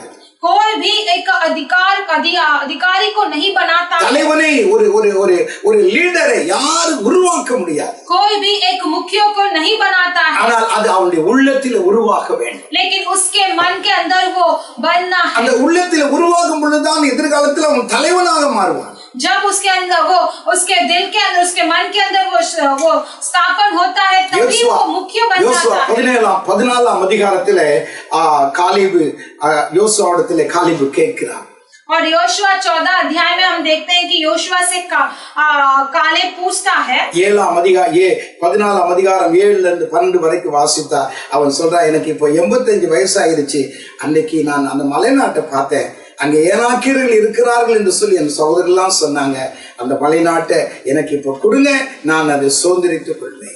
तब वो कहता है 14:7 से 15 पढ़ेंगे तो देखा जाएगा। तब वो कहता है कि मैंने वो पहाड़ी अब मुझे 85 इयर्स हो गया और मैंने वो पहाड़ी देश को देखा। अगर वो पहाड़ी लोग में वो मुझे मिल जाएगा तो मैं बहुत खुश हो जाऊं। அதுதான் இங்கே 14 அதிகாரம் 7 வசனத்தில் அவர் சொல்றார், இருதயத்தில் உள்ளபடியே நான் மறுமொழி கொண்டு வந்தேன். तब 14:7 में यहाँ पर देखते हैं कि उसी सच्चे मन से उसके पास संदेश ले आया। என்ன இருந்தது அதைத்தான் அங்கே மோசேயிடத்திலே நான் ஒரு அங்கே பார்த்ததை சாட்சியாக நான் கொண்டு வந்தேன். मेरे सच्चे मन से मैंने उसके पास वो संदेश लेकर आया। நம்முடைய பிள்ளைகளாகிய நாம் விளங்கிக் கொள்ளணும். हम परमेश्वर के बच्चे, हमें वो समझना எல்லாரும் அவங்களுடைய இருதயத்தின் பிரகாரமாக தான் கொண்டு வந்தாங்க. सब लोग अपने हृदय के अनुसार ही लेकर आए। ஆனால் இந்த யோசுவாவும் காலேபும் தங்களுடைய இருதயத்திலே அந்த தேசம் ஆண்டவர் சொன்னது போல ஒரு நல்ல தேசம். लेकिन ये योशुआ और कालेब अपने हृदय में जैसे परमेश्वर ने कहा वो देश एक अच्छा देश, கர்த்தர் நம்மோடு கூட இருக்கிறார். हमारे परमेश्वर हमारे साथ है। அந்த ஜனங்களை ஆண்டவராய் கர்த்தர் முற்றிலுமாய் அழிப்பதற்கு சித்தம் கொண்டார். उस लोगों को परमेश्वर ने पूरी तरह से नष्ट करने के लिए इच्छा रखा। அந்த தேசத்துக்கு போனால் நாம் சுதந்திரித்துக் கொள்ளலாம். लेकिन अब उस देश में जाएंगे तो हमें उसे वो अधिकार அந்த நல்ல செய்திகளை அவர்கள் கொண்டு வந்தார். इतने अच्छा संदेश को उन्होंने लिया। ஆனால் இந்த 10 கோத்திரத்தார் 10 தலைவர்கள் துர்ச்செய்தியை கொண்டு வந்தார்கள். அங்கே நாம் போக முடியாது, அங்கே இருக்கிறவர்கள் எல்லாரும் ராட்சதர்கள், அவர்களை நாம் ஜெயிக்க நம்மால் முடியாது. लेकिन ये दूसरे 10 गोत्र जो है वो बहुत बुरा संदेश लेकर आए कि हम वहां नहीं जा सकते, वहां बड़े लोग रहते हैं, बहुत बलवान लोग रहते हैं, हम नहीं जा सकते। ஆனால் இந்த 2 பேர் இல்ல கட்டாயம் நம்ம போவோம் சுதந்திரித்துக் கொள்வோம். लेकिन ये 2 लोग योशुआ और कालेब बोले नहीं, हम जरूर जाएंगे और उसे अधिकार करेंगे। அப்பொழுதுதான் இந்த 2 பேர் மேல கல்லெறிவதற்கு எல்லாரும் கற்கள் எடுத்துக்கொண்டார். तभी उन दोनों के ऊपर पत्थर फेंकने के लिए सब लोग तैयार हो ஏனென்றால் गए। மெஜாரிட்டி 10 கோத்திரத்தார் அங்க போக முடியாது அப்படின்ட்டாங்க. क्योंकि ज्यादा से ज्यादा 10 गोत्र लोगों ने कहा कि नहीं जा सकते। தேவன் சொன்ன வார்த்தை பொய் என்று அவர்கள் மறுதலிக்கிறார்கள். वो लोग कहने लगे कि परमेश्वर ने जो कहा है वो झूठ है। தாங்கள் பெற்ற ரட்சிப்பு அது ஒரு போலியானது என்பதை நிரூபிக்கும்படியாய் பேசினார்கள். हमने जो उद्धार पाया वो झूठ है करके वो कहने लगे। 40 அபிதமான வருஷங்கள் அங்க பிரயாணப்பட்டு இதுவரைக்கும் வந்ததெல்லாம் வேஸ்ட்னு சொல்லிட்டாங்க. 40 साल हम जो वहाँ पर यात्रा से यहाँ पर आए हैं वो सब व्यर्थ हो गया करके कहते हैं। எல்லாம் வேஸ்ட்னு சொல்லும் பொழுதுதான் ஆண்டவருடைய மகிமை அங்கே அவர் கண்களுக்கு முன்பாய் அங்கே தென்பட்டது, வெளிப்பட்டது. तब ये सभी व्यर्थ है करके कहते ही तब वो लोगों के बीच में परमेश्वर का महिमा दिखाई देने யார் लगा। சொன்னது உண்மை என்பதை என்னுடைய மகிமை உங்களுக்கு காண்பிக்கும். किसने सच ही कहा है करके मेरा महिमा दिखाएगा। 10 கோத்திரத்தார் சொன்னது உண்மையா? இந்த 2 கோத்திரத்தார் யோசுவாவும் காலேபும் சொன்னது உண்மையா? அதற்கு அடையாளமா என் மகிமை இங்கே வெளிப்பட்டது. ये 10 गोत्रों ने जो भी कहा वो सच्चाई है या फिर ये 2 गोत्रों जो योशुआ और कालेब ने कहा वो सच्चाई है करके बताने के लिए उनका महिमा वहां पर ஆகையால் தான் கர்த்தர் இந்த 2 பேரை ஒருவனை இஸ்ரவேல் ஜனங்களை நடத்துகிற தலைவனாக யோசுவாவை கர்த்தர் உயர்த்தினார். காலேபை விசுவாச வீரனாக கர்த்தர் அவனை மாற்றினார். इसीलिए परमेश्वर ने उन दोनों को, पहले योशुआ को इजराइल लोगों को चलाने के लिए उनका एक मुख्य बनाया और कालेब को उस विश्वास का वीरता बनाया. ஒரு சாதாரணமான ஒரு பணிவிடைக்காரனாய் இருந்ததான யோசுவா இப்பொழுது 30 லட்சம் ஜனங்களை நடத்தக்கூடிய ஒரு தலைவனாக கர்த்தர் அவனை உயர்த்தினார். साधारण सा नौकर वो जो योशुआ था, अब वो 30 लाख लोगों को चलाने वाला मुख्य बन गया. ஏன் அவருடைய உள்ளத்தில் இருந்ததான ஆசை, ஆண்டவர் சொல்லுகிற வார்த்தை உண்மை, அது சத்தியம், நாங்கள் பெற்ற ரட்சிப்பு உண்மை. क्योंकि उसके अंदर जो इच्छा था, उसका आशा था कि परमेश्वर ने जो भी कहा है, हमारा उद्धारता, हमारा विश्वास वो सच है. ஆனால் இந்த 10 கோத்திரத்தார் என்ன ஆனார்கள்? लेकिन ये 10 गोत्र क्या हो गए? வனாந்திரத்திலே அழிவீர்கள் என்று கர்த்தர் சொன்னார். उन्हें कहा गया कि आप वन प्रदेश में नष्ट हो जाएंगे. உங்களுடைய குடும்பங்களும் உங்களுடைய மனைவி மக்களும் வனாந்திரத்தில் அழிவீர்கள். आप, आपके बच्चे, आपके घराने, पत्नी, आपके बच्चे सब उस वन प्रदेश में नष्ट हो जाएंगे. பிரவேசிக்க முடியாது. आप लोग उस देश में இந்த நல்ல செய்தியை கொண்டு வந்த 2 பேரும் அவருடைய குடும்பம் அங்கே போய் சேர்வார்கள். ये अच्छा संदेश लेकर आए 2 लोग और उनका परिवार ही वहां पर पहुंचेगा. ஆகையால் 40 நாட்கள் அந்த தேசத்தை சுற்றி பார்த்தீங்க. इसलिए 40 दिन आपने उस देश को घूमकर देखा. இந்த 40 நாளை 40 வருஷமாய் நான் மாற்றுகிறேன். इसलिए मैं उस 40 दिन को 40 साल में 40 வருஷ வனாந்திரத்தில் நீ அலைவாய். आप उस 40 साल में उन वन प्रदेश में आप घूम फिरोगे. என்னாகமம் 14ஆம் அதிகாரம் गिनती का पुस्तक 14वां अध्याय 34 வசனத்திலே 34 वचन में, என்னுடைய வார்த்தைகளையும் வாக்குத்தத்தங்களை நீங்கள் விசுவாசியாதபடியினால் आपने मेरे वाचा को, मेरे प्रतिज्ञा को विश्वास नहीं நீங்கள் किया. சுற்றி பார்த்த ஒவ்வொரு நாளை ஒவ்வொரு வருஷமாக நான் மாற்றுகிறேன். आपने जो भी दिन आपने फिर कर देखा, वो एक दिन को 1 साल में मैं बदलता. 40 நாளை 40 வருஷமாக நான் மாற்றுவேன். 40 दिन उनकी गिनती के अनुसार 40 वर्ष में हो அவருடைய जाएगा. முறுமுறுப்பு, அவருடைய அவிசுவாசம், அவருடைய அவநம்பிக்கை, அந்த துச்செய்தி கொண்டு வந்தனாலே அவர்களுக்கு என்ன நடந்தது? கீழ்ப்படியாமை, சாபம், துக்கங்கள், வேதனைகள் தான் அங்கே அதிகமாய் பெருகினது. उनका अविश्वास, उनका बुराईपन, उनका पाप, उनका क्रोध और उनका बड़बड़ना उन्हें क्या लेकर आया? उन्हें सिर्फ और सिर्फ उन्हें दुख और तकलीफ बहुत. தேவ வசனத்தை நீங்க கேக்குறீங்களா? क्या आप परमेश्वर का वचन सुनते हैं? அந்த ஜனங்கள் தேவ வசனத்தை கேட்டாங்க. वो लोग परमेश्वर का वचन सुना. எபிரேயர் 4:2 வாசிக்கிறோம். इब्रानियों 4:2 में हम पढ़ते हैं, அவர்கள் கேட்டவர்கள் விசுவாசம் இல்லாமல் கேட்டபடினால் அவருடைய கேட்ட வசனங்கள் அவர்களுக்கு பிரயோஜனப்படல. उन्होंने जो भी सुना वो विश्वास नहीं किया, इसीलिए वो उनको प्रयोजन नहीं हुआ. பிரசங்கிக்கலாம், கேட்கலாம்.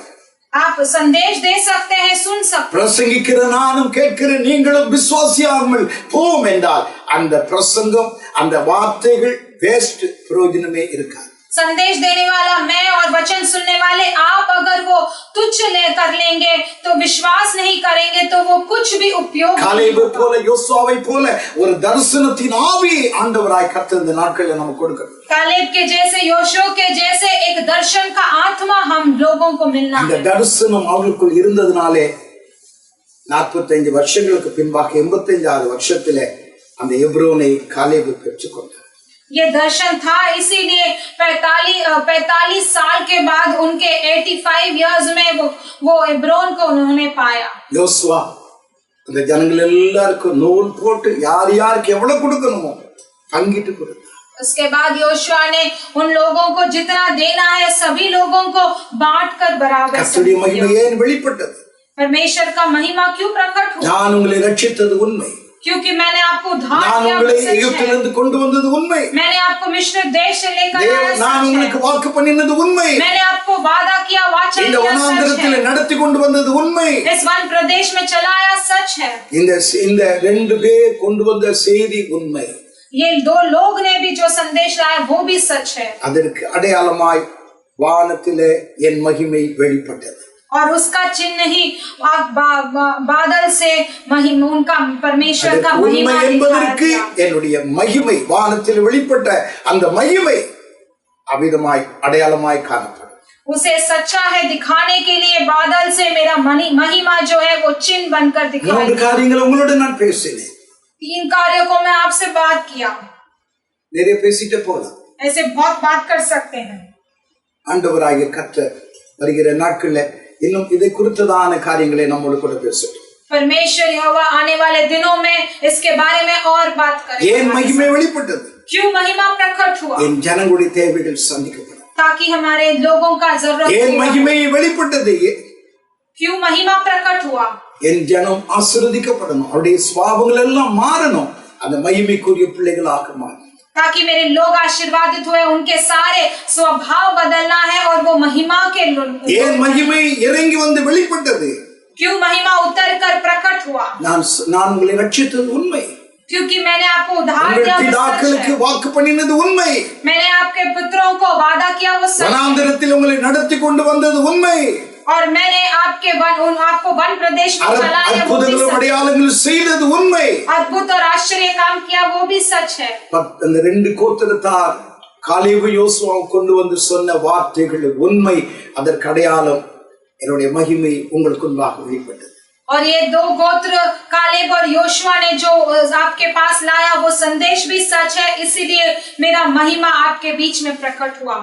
இந்த காலையில நம்ம எப்படி இருக்கிறோம்? इस सुबह के समय पर हम कैसे हैं? தேவைகளுக்காக மோசே போல ஆண்டவரை விசுவாசிங்க. தேவன் கட்டாயம் தருவார். जरूरत के लिए मूसा के जैसा परमेश्वर पर विश्वास रखे, जरूर देंगे. முறுமுறுக்காதீங்க. बड़बड़ ना करें. உங்கள் கர்த்தரால் ஆசீர்வதிக்கப்பட்டு உயர்த்தப்படணுமா? क्या आप परमेश्वर से आशीर्वाद पाकर उत्तम स्थान पाना है? क्या நம்முடைய பழைய சுபாவங்கள் எல்லாம் போயிருக்கிறதா பாருங்க. आपके सारे जूना स्वभाव गए हैं? क्या देखना है? தேவனுடைய ஆசீர்வாதங்களை நாம் பெற்றுக்கொண்டு தேவ தரிசனத்தின்படி கர்த்தர் நமக்கு எல்லாம் கொடுக்கப்படணுமா? தேவன் சொன்ன வார்த்தைகளை, வாக்குத்தத்தங்களை விசுவாசியுங்கள். கர்த்தர் உங்களை உயர்த்துவார், ஆசீர்வதிப்பார். परमेश्वर ने आपको दिया वादा के अनुसार आपको आशीर्वाद करना है क्या? तो आप परमेश्वर का वाचा को पकड़कर उसे विश्वास कीजिए, परमेश्वर जरूर आपको தேவனுடைய आशीर्वाद வார்த்தையை करेंगे. விசுவாசித்த யோசுவாவை தலைவனாக உயர்த்தினார். காலேபை விசுவாச வீரனாகவும் வேறு ஆவி உடையவன் என்று சாட்சி பெற்றவனாகவும் கர்த்தர் மாற்றினார். परमेश्वर के वाचा को विश्वास किए योशुआ को परमेश्वर ने एक मुख्य बनाया और दूसरा कालेब को उन्हें विश्वास का वीरता बनाया और उन्हें उन लोगों के बीच में एक साक्षी बनाया. நாம் ஜெபிப்போம். हम सभी प्रार्थना करेंगे. ஆண்டவரை நோக்கி நாம் ஜெபிக்கலாம். परमेश्वर की ओर देखकर हम प्रार्थना கேட்ட करेंगे. வசனங்களை மனதில் வையுங்க. सुने हुए वचनों को मन में रखिएगा. ஆண்டவரே இந்த யோசுவா காலேபு போல எங்களை மாற்றுங்க. परमेश्वर इस योशुआ कालेब जैसा हमें बदलिएगा. ஆண்டவரே இந்த காலையில நாங்கள் கேட்ட அந்த வார்த்தையின் பிரகாரமாய் ஆவியானவரே எங்களை நிரப்புங்க, எங்களை தொடுங்க. परमेश्वर हमने जो सुना उस वचन के अनुसार हमें भी भरिएगा, हमें छूइएगा. ஒரு சாதாரணமான ஆண்டவரே பணிவிடைக்காரனாய் இருந்தவனை கோத்திர தலைவனாக மாற்றினீர். एक साधारण सा नौकर था, उसे गोत्र का मुख्य बनाया. அவனை இஸ்ரவேல் 12 கோத்திரங்களுக்கும் தலைவனாக ஒரு நாள் உயர்த்தினீர். और उसे इजराइल 12 गोत्रों का अध्याय एक दिन आपने बनाया. ஒரு சாதாரணமாய் இருந்த ஒரு மனுஷனை ஒரு பெரிய தலைவனாக மாற்றி அந்த தேசம் எல்லாவற்றையும் சுதந்திரித்துக் கொண்டு 12 கோத்திரங்களுக்கு பங்கிட்டு கொடுக்கக்கூடிய ஒரு அருமையான ஒரு ஆசீர்வதிக்கப்பட்டவனாய் கர்த்தர் அவனை உயர்த்தினீர். एक साधारण सा एक मनुष्य को आपने उस 12 गोत्रों का मुख्य बनाकर उन्हें देश को बांटकर देने का अधिकार दिया. परमेश्वर आप कितने अच्छे हैं. எங்களையும் கர்த்தாவே அப்படிப்பட்ட தரிசனமுடையவர்களாய் எங்களை மாற்றி उसी तरह परमेश्वर हमें भी उस दर्शन के अनुसार காலேபை போல ஒரு தரிசனமுடையவர்களாய் மாற்றுங்க. कालेब के जैसा एक दर्शन वाला बनाइए. எங்கள் உள்ளத்தின் ஆழத்தில் அந்த தரிசனத்தின் ஆவியானவர் கிரியை செய்யட்டும். हमारे दिल के गहराई में वो दर्शन का आत्मा आप क्रिया कीजिए. பரலோகத்தின் நல்ல பிதாவே, हमारे स्वर्गीय अच्छे पिता, இந்த நல்ல ஆசீர்வதிக்கப்பட்ட காலை நேரத்துக்காய் ஸ்தோத்திரம். इस अच्छे आशीर्वादित समय के लिए हम धन्यवाद இந்த காலையில நாங்கள் கேட்ட அந்த வார்த்தைகளுக்காய் நாங்கள் உம்மை துதிக்கிறோம். और इस सुनने वाले अच्छे वचनों के लिए हम आपको स्तुति करते हैं. ஆவியானவர் தொடர்ந்து கிரியை செய்யுங்க. आत्मा जी आप आगे भी இந்த क्रिया कीजिए. வசனங்கள் ஒவ்வொருடைய உள்ளத்தின் ஆழத்திலும் பரிசுத்த ஆவியானவர் ஆண்டவரே ஒரு பெரிய ஒரு தெளிவை உருவாக்கி தாங்க. इस वचनों के द्वारा पवित्र आत्मा जी उन लोगों के दिल के गहराई में एक अच्छा सा एक सोच दीजिए. உம்முடைய மகிமையை எங்களுக்கு வெளிப்பட வேண்டும். आपका महिमा हमें भी प्रकट होना है. எங்களுடைய தேவைகளை சந்திக்கிற அன்றைக்கு இஸ்ரவேல் ஜனங்களுடைய தேவைகளை சந்தித்த அந்த மகிமை எங்களுடைய குடும்பங்களிலே, இதை கேட்கிற பிள்ளைகளுடைய குடும்பங்களிலே இறங்கி வர. उन दिनों में इस्राएल लोगों की जरूरतों को पूरा करने वाला वो महिमा उसी तरह में हमारे लोग जो सुन रहे हैं उनके जरूरतें भी. யாருக்கெல்லாம் பலவீனம் இருக்கிற அந்த பலவீனம் எல்லாம் மாறட்டும். जो किसी को भी कमजोरी है वो सारे कमजोरी வேதனையோடு கவலையோடு பலவிதமான பொருளாதார தேவையோடு இருக்கிற பிள்ளைகளுடைய தேவைகளை ஆவியானவர் சந்திப்பீராக. जो भी दुख दुर्बलता और व्याकुलता से है उन सारों के दुख सारे दूर करके परमेश्वर उनके सारे जरूरतें पूरा करें. நீர் எங்களை ஆசீர்வதிக்கிற தேவன் அல்லவா? आप हमें आशीर्वादित करने அன்றைக்கு वाले மோசேயும் ஆரோனும் ஆசீர்வதிக்கும் பொழுது அந்த ஆசீர்வாத உண்மை அதற்கு ஆமென் என்று சொல்லும்படியாய் மகிமை வெளிப்பட்டதப்பா. उन दिनों में मूसा और आरोन जैसे जब वो आशीर्वाद करे थे तो आशीर्वाद सच है करके बोलते जैसा आपका महिमा उधर प्रकट. நான் உங்களை ஆசீர்வதிக்கும்படியாய் உங்களுடைய சுபாவங்கள் எல்லாம் சுட்டரிக்கப்படட்டும் என்று சொன்னீங்களே. और जैसे मैं आपको आशीर्वाद करने के लिए आपका सारा स्वभाव भस्म होना है करके आपने எங்களுடைய कहा. சுபாவங்கள் சுட்டரிக்கப்படட்டும். उसी तरह हमारे सारे झूठे எங்களுடைய स्वभाव கீழ்ப்படியாமை भस्म होना. சுட்டரிக்கப்படட்டும். हमारा जो आज्ञा का न पालन எங்களுடைய करना, அவிசுவாசம் சுட்டரிக்கப்படட்டும். हमारा विश्वास भस्म होना. எங்களுடைய கர்த்தாவே கோபம் முறுமுறுப்பு எல்லாம் சுட்டரிக்கப்படட்டும். हमारा क्रोध सारा बड़बड़ हमारा भस्म होना है. ஆண்டவரே, யோசுவாவை போல காலேபை போல தரிசனமுடையவர்களாய் எங்களை மாற்றும். योशुआ और कालेब के जैसे एक दर्शन व्यक्ति हमें बनाइए. இந்த வார்த்தைகளை கேட்டவருடைய உள்ளங்களிலே ஆவியானவர் தொடர்ந்து கிரியை செய்யும். इन वचनों को सुनने वाले आत्मा जी के हम आत्मा जी இந்த का एक வார்த்தைகளை हृदय में ஆண்டவர் आत्मा. பேச கிருபை தந்ததற்காக உமக்கு ஸ்தோத்திரம். ये वचनों को बात करने के लिए परमेश्वर ने अनुग्रह किया, उसके लिए धन्यवाद. கேட்கிற ஒவ்வொரு குடும்பங்களிலும் தனிப்பட்ட வாழ்க்கையிலும் ஒரு அற்புதம் நடக்கட்டும். सुनने वाले हर एक बच्चों के हृदय में उनके हर एक घराने எல்லா में மகிமை கனம் துதி உமக்கு நாங்கள் செலுத்துகிறோம். सारे महिमा आदर परमेश्वर के नाम இயேசு கிறிஸ்துவின் நல்ல நாமத்தில் பிதாவே. यीशु मसीह के अच्छे नाम से मांगते हैं परमेश्वर पिता. ஆமென். என் ஆத்துமாவே கர்த்தரை ஸ்தோத்திரி, என் முழுவதுமே பரிசுத்த நாமத்தை ஸ்தோத்திரி. என் ஆத்துமாவே கர்த்தரை ஸ்தோத்திரி, சகல உபகாரங்களையும் இந்த கர்த்தராயிருக்கிற இயேசு கிறிஸ்துவின் கிருபையும் பிதாவாகிய தேவனுடைய அன்பும் பரிசுத்த ஆவியானுடைய ஐக்கியம் சமாதானம் இந்த வார்த்தையில கேட்ட ஒவ்வொரு பிள்ளைகளோடும் கர்த்தருடைய வருகை மற்றும் இருப்பதாக. ஆமென் ஆமென். எல்லாருக்கும் இயேசு நாமத்திலே வாழ்த்துக்கள். आप सभी को यीशु मसीह के नाम से बधाई देते हैं. இன்னும் சப்ஸ்கிரைப் பண்ணாதவர்கள் தயவு செய்து பண்ணுங்க. और जिन्होंने भी अब तक सब्सक्राइब नहीं किया புதிதாய் तो कीजिए. இன்னைக்கு பார்க்கிறவங்களா இருந்தீங்கன்னா அந்த சப்ஸ்கிரைப் பண்ணுங்க. और जो भी नए लोग देख रहे थे उसे जरूर सब्सक्राइब ஒருவேளை करिए. இதுவரைக்கும் பண்ணாம இருந்தீங்கன்னா அதை நீங்க பண்ணுங்க. और अब तक आपने सब्सक्राइब नहीं किया होगा तो सब्सक्राइब कीजिए और उस बेल आइकॉन को भी आप दबाइएगा. மற்றவர்களுக்கும் நீங்க அறிமுகப்படுத்துங்க. दूसरे आपके दोस्तों को भी ये वीडियो शेयर कीजिएगा. கர்த்தர் உங்களை ஆசீர்வதிப்பார். परमेश्वर आपको आशीर्वाद करे. ஆமென். आमीन.